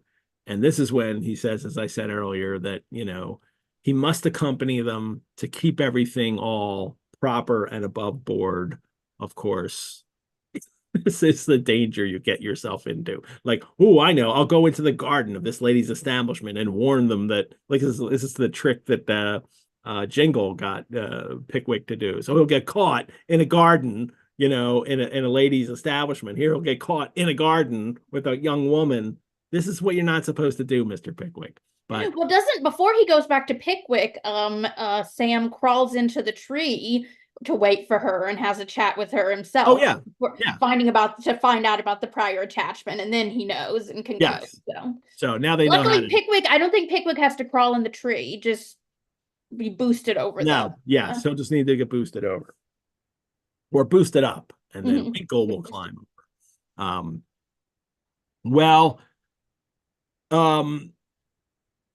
Pickwick is going to go. Winkle is touched by this little trait of his delicate respect for the young protege of his friend and took his hand with a feeling of regard akin to veneration. "You shall go," said Mr. Winkle. The respect and the love that they all show for Pickwick is really nice to see. Well, this is the part where we get to our manuscript that we have. And it begins with the sentences, "The coach was punctual to the time appointed." That's where our manuscript starts. A reminder, I said earlier, 44 leaves of manuscript exist of the Pickwick Papers, of probably what was originally about 1,500 pages, 1,500 pages. Only 44 of those pages exist. Of the 44, the Rosenbach has 27 of them, 19 from chapter 37, which we saw last week, and 5 leaves from this chapter. These 5 were purchased at auction by Dr. Rosenbach on December 17th, 1928. And there was an account in the Yorkshire Post in England when he purchased them. And it read, "It was a great surprise when Dr. Rosenbach paid £7,500 for a mere fragment of the Pickwick manuscript, 5 small quarto pages containing the description of Arabella Allen's midnight meeting in the garden with Mr. Pickwick and Mr. Winkle. This was easily a record for any piece of Dickens manuscript. It was the property of Mr. G.C. Whiteley, Old Felixstowe, Suffolk, and was formerly owned by his grandfather, John Marvel Whiteley of Halifax, to whom this precious scrap of manuscript was presented by Dickens himself." Dr. R was known for paying the highest prices and making sure he got all the publicity that he could get for these things as well. That really helped his trade as a bookseller, and he knew he could sell them if he needed to. And the Pickwick manuscript, he didn't need to. He could keep it, and he did. And it's very nice that he kept that in the collection that didn't get sold. That doesn't mean he didn't try. He may have. It may have been in catalogs, but he never got offered what he wanted for it, so he held on to it longer. I know the other Pickwick manuscript we had from last week, I'm pretty certain was in the personal collection. I'm not sure if this 5 pages was at all. But let's share it. You want to see it? All righty. You've held it in your hands. I have. I've touched a bit of it as it sat on the table. Yeah, and I was going to ask you, Ed, too, about the numbering. It seems to be in Dickens' hand as well. These are numbered 52 through 56 or something. So would the first page of this number have been 1 and then okay. For every serial part, he numbered them that way. And then but of course in the printed form, they actually keep the continuous pagination. So here's this one starts on 418, 419, wait, maybe later than that. Yeah, it's in the 420s. Yeah, this page in my edition is 420 that we're starting on. I mean, this page is on. Yeah. But here it is. We've seen some of this last week, too. I mean, the writing of Dickens. Dickens used a goose quill pen. He didn't like to use nibs, the steel nibs. There you go. You have one. This is from a Canada Goose in a park. I get them and I make them. Yeah. Have you sharpened the tip so you can use? Yeah, I don't really use it, but I did cut it. Yeah. Yeah. The tip would have to be mended and sharpened over time. Dickens liked to use black iron gall ink early in his career, and then all his later manuscripts for his later novels are all blue ink. The Clarendon Pickwick writes about this. The hand is larger and ampler than in Dickens's later manuscripts, which is true. his later manuscripts, like you can see his Christmas Carol manuscript online that with the New York Public Library, the Morgan has, and it is so dense and written so small.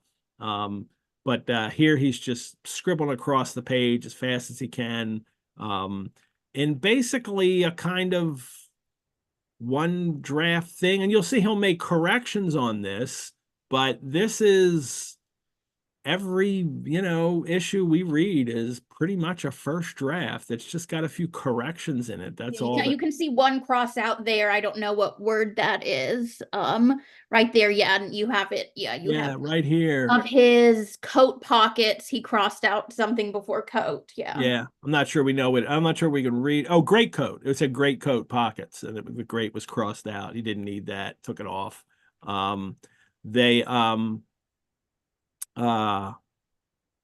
Also, there's an interesting change here. We get to in the middle here, undertaking that Mr. Pickwick, with many miles and various other indications of great personal satisfaction. And actually, the text itself says great self-satisfaction. Doesn't say personal.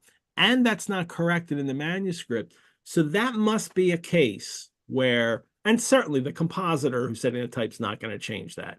But when Dickens was sent the proofs, he most likely changed personal to self. We don't have the proofs. So, but that's a rare instance where something isn't in the text and isn't already corrected in the text, but Dickens must have corrected it himself in the proofs. The next page here, 53, you can see up here in pencil, it says Carlyle. And this was likely one of the compositors. We had this in last week because we had so many leaves. It was like 17 leaves or something like that, or 19 leaves or something. We had different names throughout, and this was likely the compositor, and this was the part they were responsible for. So he had to start here. Because they divide the work amongst many compositors to get it all done in time. It took something like 40 man hours to do just to set the type for every single, for just the text alone for the story. So they had to divide it up so they could get it done a lot quicker. Also on this page, yeah, we could just see the crossovers or the crossouts. And this is Dickens at the writing immediately and then just crossing and changing things. But what's interesting is the verso of this page is here, and it's like he's actually begun this properly. Sir, replied Mr. Weller, I say then something, think that when you don't something, but then he's like, no, and just flip the page over and started it again. Properly, sir, replied Mr. Weller, when you don't want to be seen, though. He just made a mistake. And if he makes a mistake early enough on a page, he dumps it and turns it over. And that happens. We'll see that that happens on several manuscript pages. And in all of these, it's just written, except for those instances, just on the front half, or yes, he always just uses the front half. Yeah. So otherwise, it would just be impossible to read with everything leaking through it. Oh, they still wrote letters like that, and they crossed them on both sides. If you've ever they would cross hatch them and things like that. Yeah, if you've ever been in an archive situation, sometimes people will write on both sides and then turn the page and write in the other direction. So you have to read underneath what was written. Now here's this page. This is fascinating because if you look closely, you can see on the right-hand side here, there's something written on the other side of this sheet, right on the right-hand edge. And if you turn the page over, that's what it says. Somebody has written, this is not Dickens's writing, somebody wrote, the Dickens is in it. Did they spell Dickens incorrectly? Yes. And it's just, but it's also the pun on the like the mischief maker, the devil, the Dickens is in it. Somebody has like vandalized the manuscript, probably at his time. Like who did, like I wonder what the story, like what inspired somebody to write, oh, the Dickens is in it. Like I don't know. It's so weird.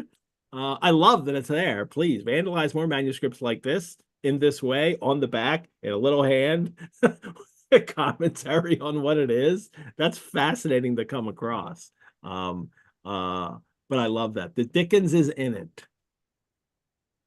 And that's it. Then here's the last page that we have. It ends with all right, sir, replied Mr. Weller. Can't read it perfectly. Don't let's see. Help something together. We'll get to this part in the text, but this is, they've it's when he's got him boosted up on the wall here. So they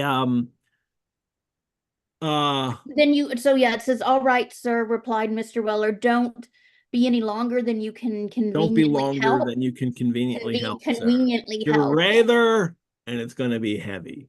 Yeah.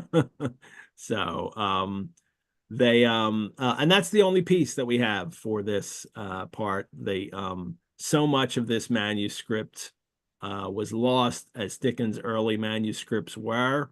For Pickwick, chapter pages from chapter 19 are in the British Library. And then there's one page of chapter 28 in the New York Public Library. We have 19 pages of chapter 36 or 37 as it's now numbered in our collection. And then there was one page, the page following our 19, that page is in the Morgan. And then the page following that is in Princeton. And then the 5 pages following that are in private collections. And then the 5 pages following that are at the FLP. So, and then there's one at the Charles Dickens Museum, one at the British Library, and there's a partial one from 4 Lines. But chapter 19 or chapters 36, 37, whichever, have a lot, like something like that. Maybe so all of the ones, so all those 44 pages or whatever that were saved are mostly just from this part of most of this novel. was this chapter. So so it's and then we have this, what we have now from chapter 38, 39. So it is extraordinary to have these and wonderful to share them, and they're really great for people to come and see them at the Rosenbach, because anybody can set an appointment to look at this stuff in our collection. All right, let us rum punch is good. Oh, I didn't even say my rum punch. It's not just straight up rum punch. I've added this lemon elderflower soda to it. That's very tasty. So to brighten it up. So it's very punchy. So very fruity, very, very fun. Well, the rest, so this is the adventure. Mr. Pickwick has his dark lantern, which for people who don't know is one of those lanterns that you can that they had in the Victorian age, that they could cover up the window that sends out the beam of light. Like we have now with a flashlight with a directed light. So, but they could, they needed a lantern, and it would stay like dark on 3 sides, and then you have a little door you can open. And it would stay lit. There were holes in the top to keep the oxygen in that would keep the flame lit. But Pickwick keeps shining out all over the place. Sam has to tell him, cover it up, will you? We're going to get caught. You're shining it all around in people's houses and windows. That here blessed lantern will be the death of us all, exclaimed Sam peevishly. And then they get to the garden, and Mr. Pickwick says, I must speak to her first. Help me up, Sam. And he climbs up on Sam and Winkle, or he's on Sam's back, standing up with his head peered over the wall to talk to Arabella. I mean, just his his spectacles just above the level of the coping. And he says, Arabella, don't be frightened. It's only me. And he tells Sam to stand firm. Sam, this is when Sam says, don't be longer than you conveniently help, sir. You're rather heavy. And that's where our manuscript ends right there. So the manuscript said actually conveniently. Did it? Let me make sure. I'm gonna look at that. It has it looks like there's some kind of mark at the bottom there. Like you see, like he puts the V lower or something. Hold on. I don't know. Convenient. Now he writes it as a W. Well, there's a caret in there that puts That's that. what I mean, the caret. Does Yeah. the caret call attention to the fact that it's intentionally misspelled? No, no, it's just the caret's just there to insert that word there. That's all. Here it is. Okay. But it is I see it. I see it now. W. That is a W. He's not writing a V. Help. It's W-E-N. How the compositors caught this, especially all those, weird misspelling. I mean, really, it is extraordinary how, how few typos they have. Yeah. I mean, I guess, he had the proofs too, but well, how few typos you can go from manuscript to that compositing. I mean, way less than I make and using Word document. He did get to proof them. So we don't have the proofs, but it was his entire career. And these are also professionals who are used to this. So they have seen so many different ways that people's handwriting have spelled these words and what they look like, that they kind of, have a much easier time working it out, because this is what they do all day long. They look at people's script and convert it. So they're trained to do this. But especially his later manuscripts, it's like, I don't know. Is there a transcription somewhere? Can somebody tell me what it says? Because there's no way I'm going to figure it out. So, and I grew up as a handwritten person. Now there's a whole generation growing up who never even do handwriting in school, or really learn how to write in script. So that happens considerably now. All righty. Well, Mr. Pickwick talks to her. He's very heavy. At one point falls. His head disappeared with great swiftness in consequence of a false step on Sam's shoulder, which brought him suddenly to the ground. And then they get Mr. Winkle up there, and Winkle climbs over the wall and to talk to Arabella, to woo her, to pledge his love and see if she is also in love with him, to see if she has a prior attachment. While they're doing that, there's an elderly gentleman of scientific attainments seated in his library 2 or 3 houses off, writing a philosophical treatise, and ever and anon moistening his clay and his labors with a glass of claret from a venerable-looking bottle which stood by his side. So this scientific gentleman is writing scientific essays and notices this strange light that would glide through the air at a short distance above the ground and then vanish. And he wonders what they are. Are they meteors? Are they glowworms? Are they will-o'-the-wisps? They can't be any of this stuff. It must be some wonderful phenomenon of nature that no one has ever seen before, and he should immortalize his name by chronicling for the benefit of posterity, writing about these strange lights that he is witnessing. And then he asks his servant's opinion, who says, thieves, sir. Which is how because these are often, I guess, kind of used by somebody who's housebreaking and wants to be discreet. Pruffle, what do you think of it, Pruffle? Think of it, sir? So, and then he says, I should say it was thieves, sir. You're a fool and may go downstairs. Thank you, sir, said Pruffle.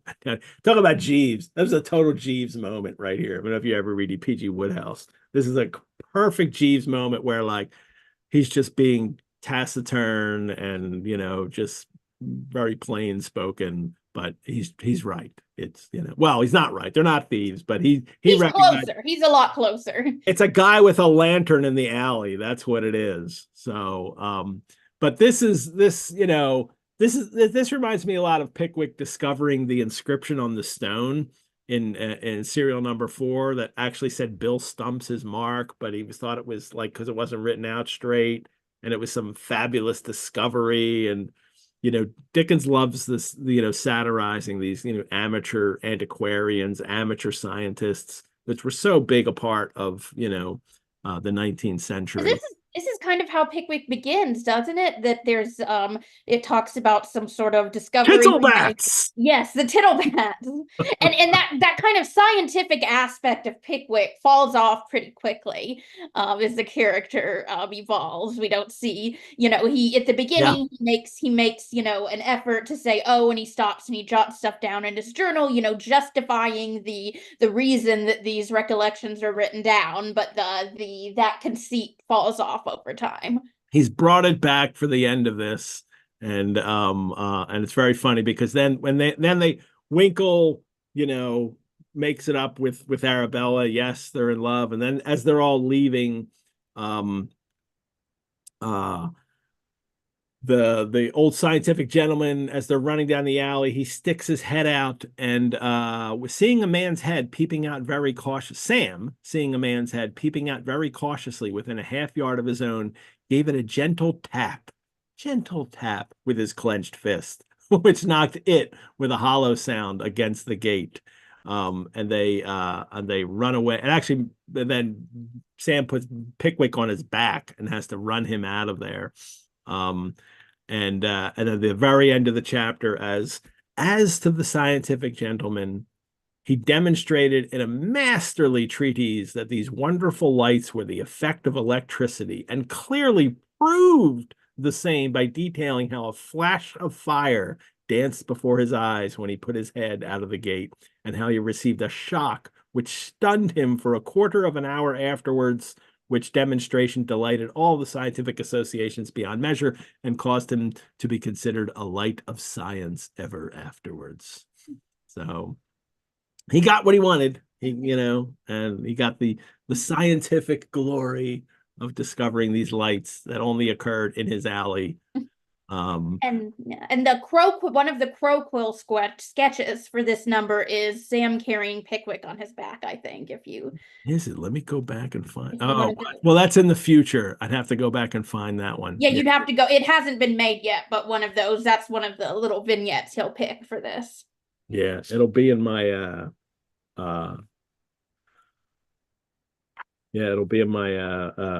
pictorial Pickwickiana book.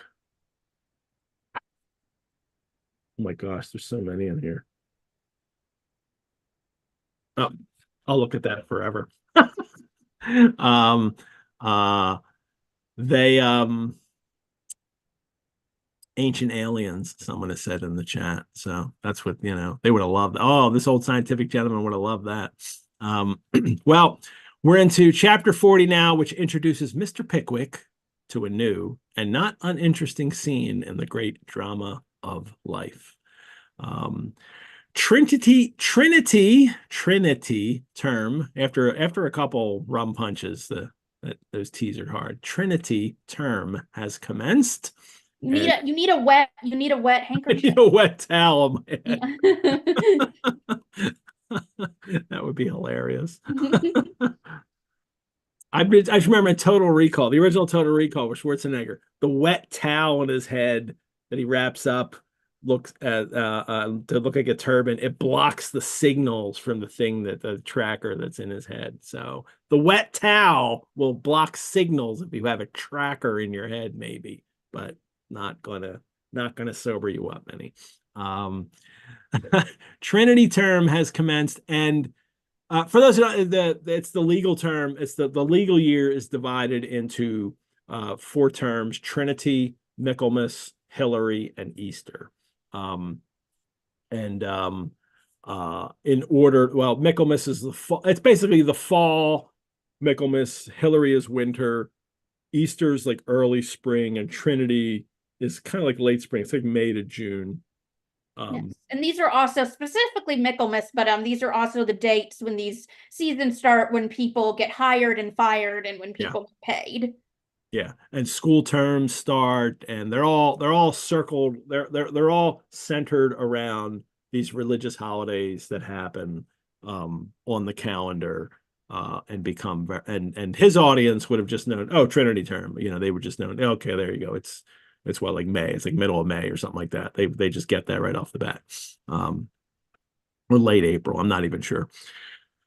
But that's so he's situating it here, and just like Pickwick, just like the readers are getting it that month, published at the very end of April. Most of them are reading it in May. That's when the action takes place. The action is in April and May of, as they're reading it. So it happens at the same time as his readers. In London, and at the same time we're reading it. We'll be in Trinity term. We'll start next month, everybody.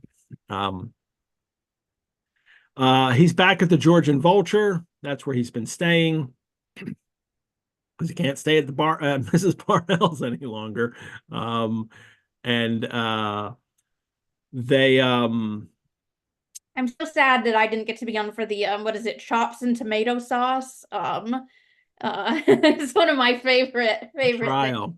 things. Yeah, favorite things is the chops and tomato sauce evidence being entered. Well, this chapter, and it's not only this or this part, but this begins the effects of that, of the trial.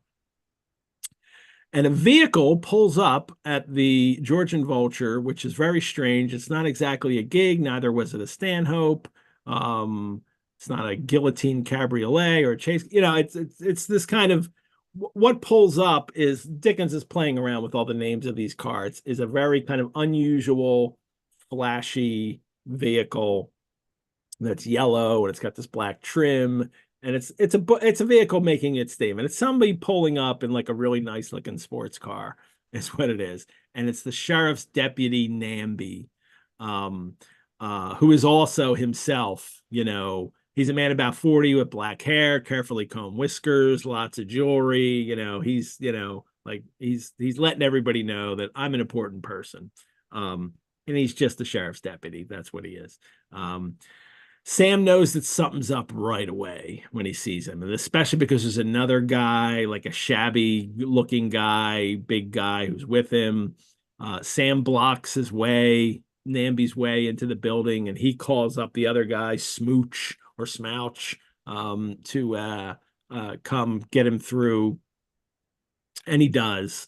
With the two of them there, Sam can't keep both out unless he just wants to punch both of them, which I wouldn't put past Sam to do.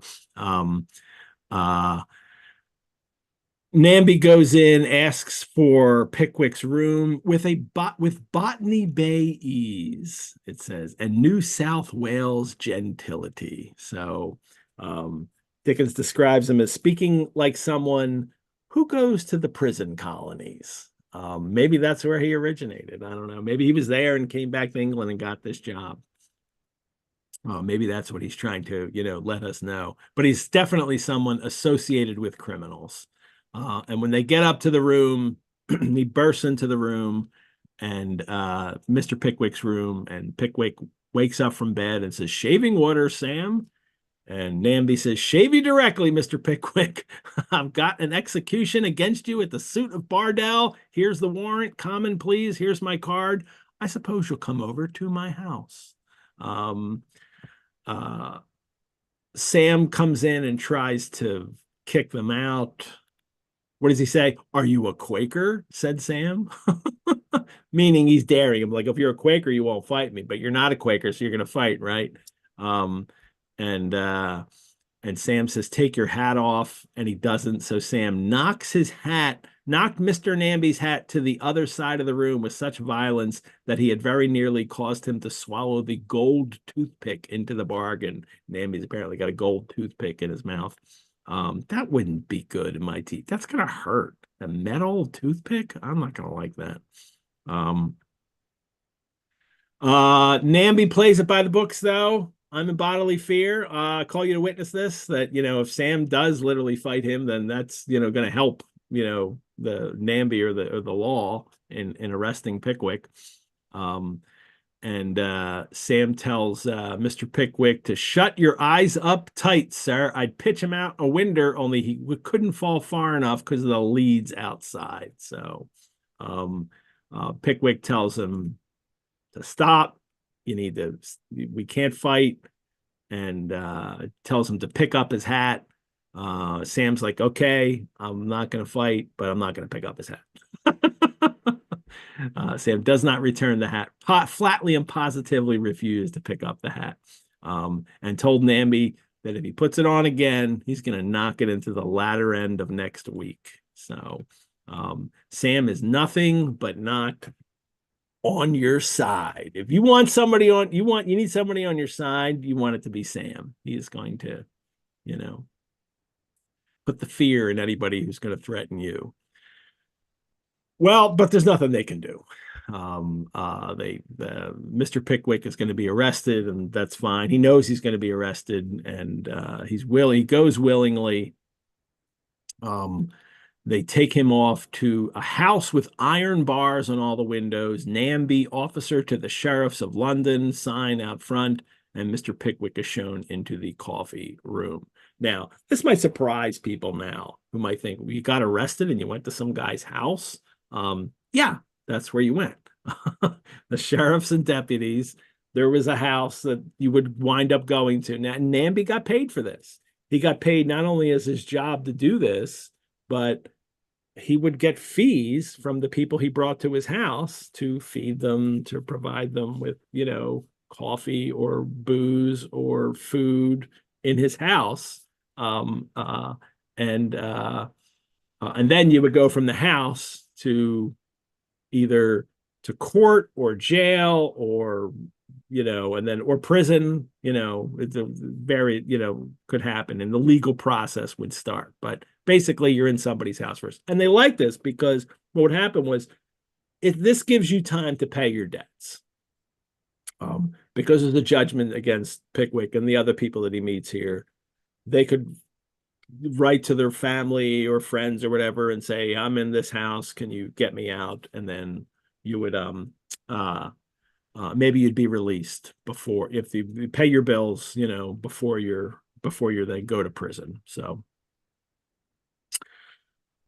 there's 3 people here, right? A boy who's around 20, barely 20, or 19 or 20, drinking gin and water, smoking a cigar, a coarse, vulgar young man of about 30 with a sallow face and harsh voice, and a middle-aged man in a very old suit of black who looked pale and haggard, pacing the room. The boy 20, I don't think we ever gets a name. The vulgar man is Mr. Price, and the middle-aged man is Mr. Airsley. And Price and the boy are kind of mostly Price, making fun of Airsley, because Airsley think he's going to be released at any time now. And he's been here for like, what, a week or 2 weeks. And he still hasn't been released. A week yesterday, and he still hasn't been released. And Pickwick, though, shows pity for him. I mean, this is something we keep seeing, Courtney, that Pickwick is the guy who's going to, he's never going to get pulled into this cynical, mean way of treating people. And he, poor man, said Mr. Pickwick, are his chances of getting out of his difficulties really so great? And you can imagine that Pickwick could hear, like, oh, he needs how much? 100 pounds? Oh, sure, here it is. Like, Pickwick would probably pay it for him to get him out of there. Well, Pickwick doesn't like being in this room with everyone, so he asks for a private room, and this could be had too. Now that he gets to go to his private room, that also means that he paid for it. Like, when this ordeal is over, Pickwick has to pay for the private room that he had, the food that he will get, and that's what he asked for, a private room. But before he could go, we have this scene where these 3 gentlemen older guys come to treat with the younger boy there, and he thinks they're going to get him out. And then one of them, Pickwick can hear one of them mentions Whitecross Street, at which the young gentleman, puts his head on the table and howls dismally. Whitecross Street was the location of a debtor's prison. And where you would be sent usually before you'd go to the Fleet or the Marshalsea. So it's the kind of the first place you go to, and then you go to the Fleet or the Marshalsea. Whitecross. Basically, this kid has probably been spending so much money, and his family's like, yeah, we're not bailing you out of this. You're gonna have to pay. You're gonna have to go to jail for it now. teach you a lesson. I don't know. Maybe he needs that lesson to be learned, but he's not getting any sympathy from these people. Well, Pickwick gets his nicer room. Perker arrives.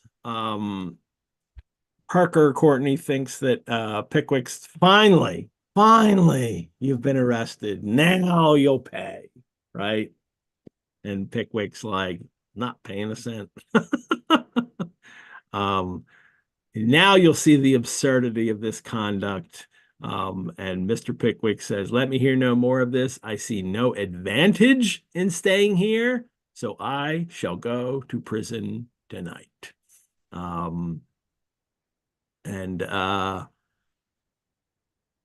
Perker asks him to delay. He's like, well, look, don't go to White Cross because that's really bad. It's so crowded, and you go to Fleet Street, which is like the main prison right away, but we'll have to go get the writ of habeas corpus to put you in there. Mr. Pickwick's like, okay, we'll have a chop here at 2. See about it, Sam, and tell them to be punctual, and then I'll go. Then you can take me to prison. Chops first, then prison. Chops are what got him in trouble at the first place, sending chops and tomato sauce to Mrs. Bardell. Will he never learn? Oh, Mr. Pickwick.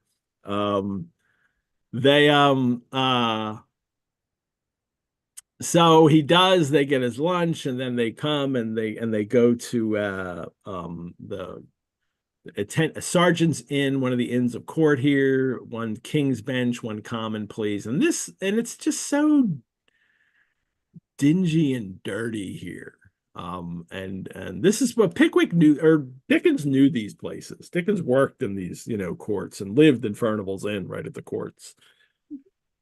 And knew that these weren't kind of grand, lovely places where the law gets upheld.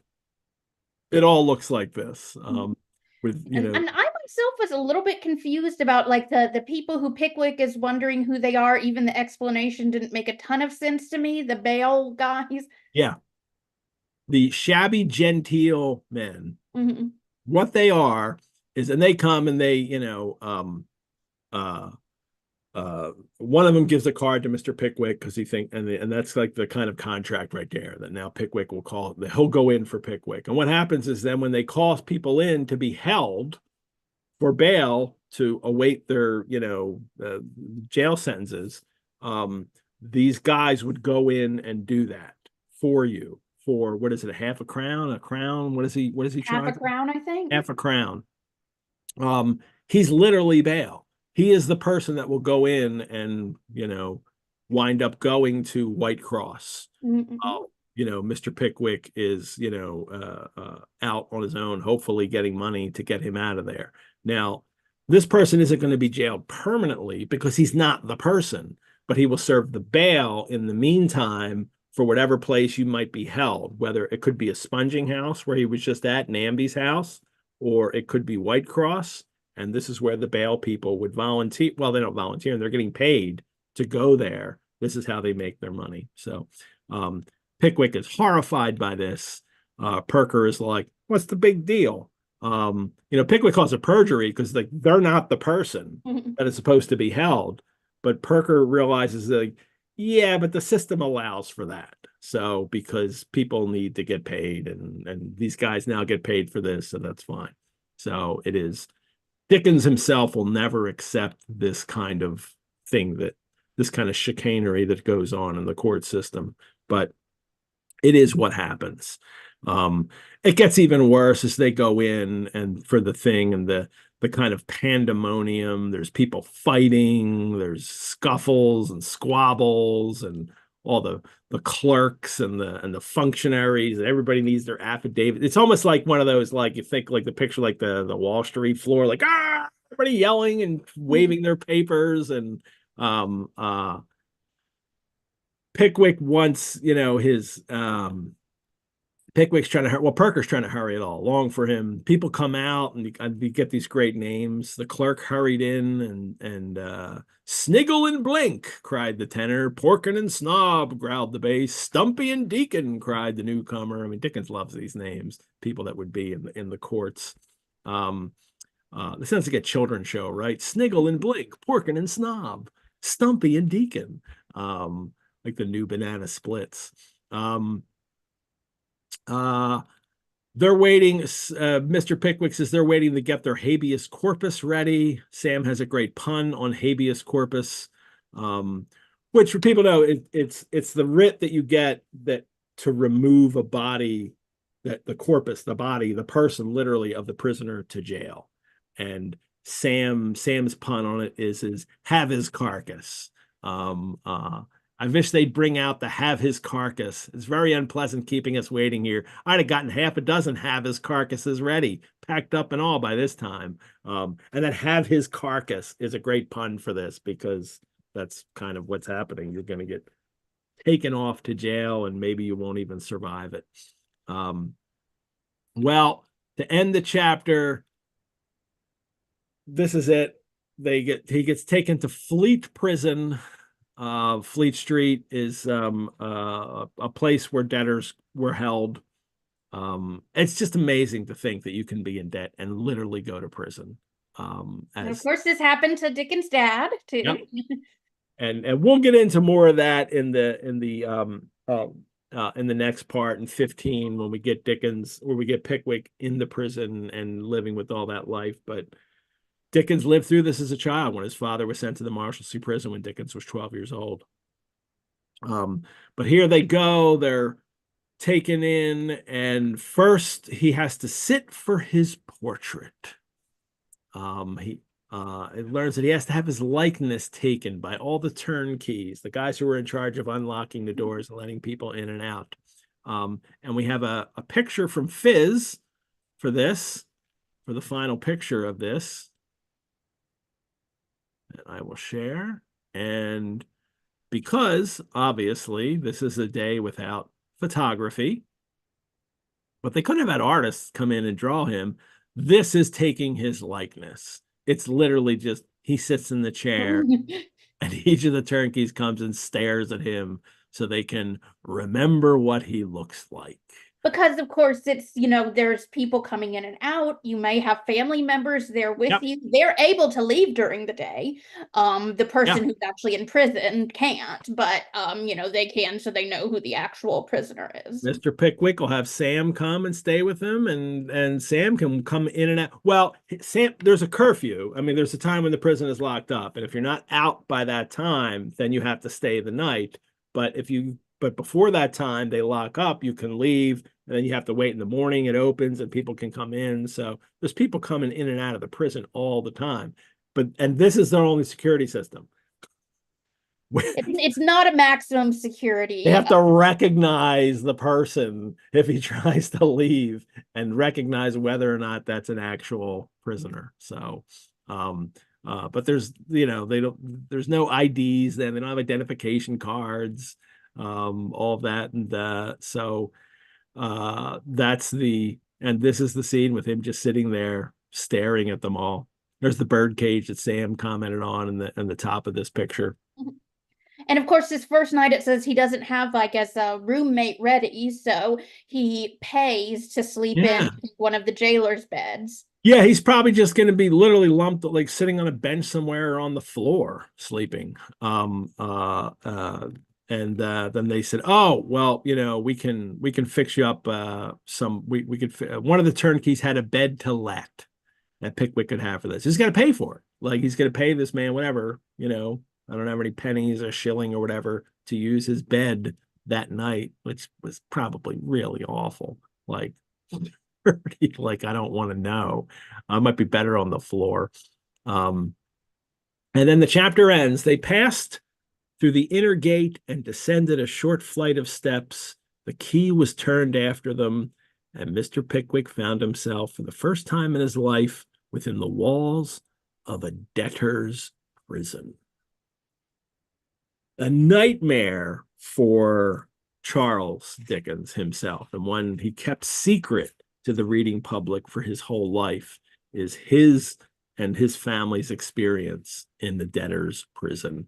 And the first time he gets to write an extended story, I mean, we can call it a novel, even though it's a serial novel, which is a little different. The first time he comes to write a serial novel, he puts a debtor's prison in there. And this is something that'll continue throughout it. I mean, Little Dorrit, I think Little Dorrit deals with it most extensively. Yeah. which is much later. But this is a significant, important thing for Dickens himself. So, well, this is such a long episode. Thank you, Courtney. Pickwickians, thank you for joining us for number 14 of Pickwick Monthly. Courtney, thank you for joining us on our Pickwick travels once again. I was so happy to have you back. And I get you 2 months in a row. So next month you'll come and we'll talk about the death of Mary Hogarth and Dickens and why that is so significant in his life and definitely weird. The whole way he reacted to the whole thing. So we will absolutely talk about all that. So there's no serial part for next month, everyone. Mary Hogarth, Charles's sister-in-law, Catherine's 17-year-old sister, dies suddenly, and so there's no serial issue for the month, but we will talk about how that impacted Dickens's life. And I'll also have a letter. We'll do a collection share. I have a letter in the Rosenbach collection that Dickens wrote later in his life. I think it was when he was on his American tour, or it was just after, and he wrote it to somebody he met there maybe, about the death of Mary Hogarth and what happened at the time and how he felt about it. So I have that letter to share next month as well. Again, let me remind you all to subscribe to our channel, to like these videos. You can support the Rosenbach through donation. Your support helps us create more programs like this. Also helps us care for our collections, like our Pickwick manuscript, about that letter that I'm going to show next month. You can find out more at our website, how to do that. Remember, The Hound of the Baskervilles is a pay-only biblioventure weekly that happens next month. If you're watching this live or relatively live, May and June 2024, you can register for that right now. And the Biblioventures Monsters and Ghosts, featuring Jekyll and Hyde and A Christmas Carol. You guys aren't going to miss that. Christmas Carol weekly next year. And you can register right now. Courtney, thank you. Thank you. It's great talking to you.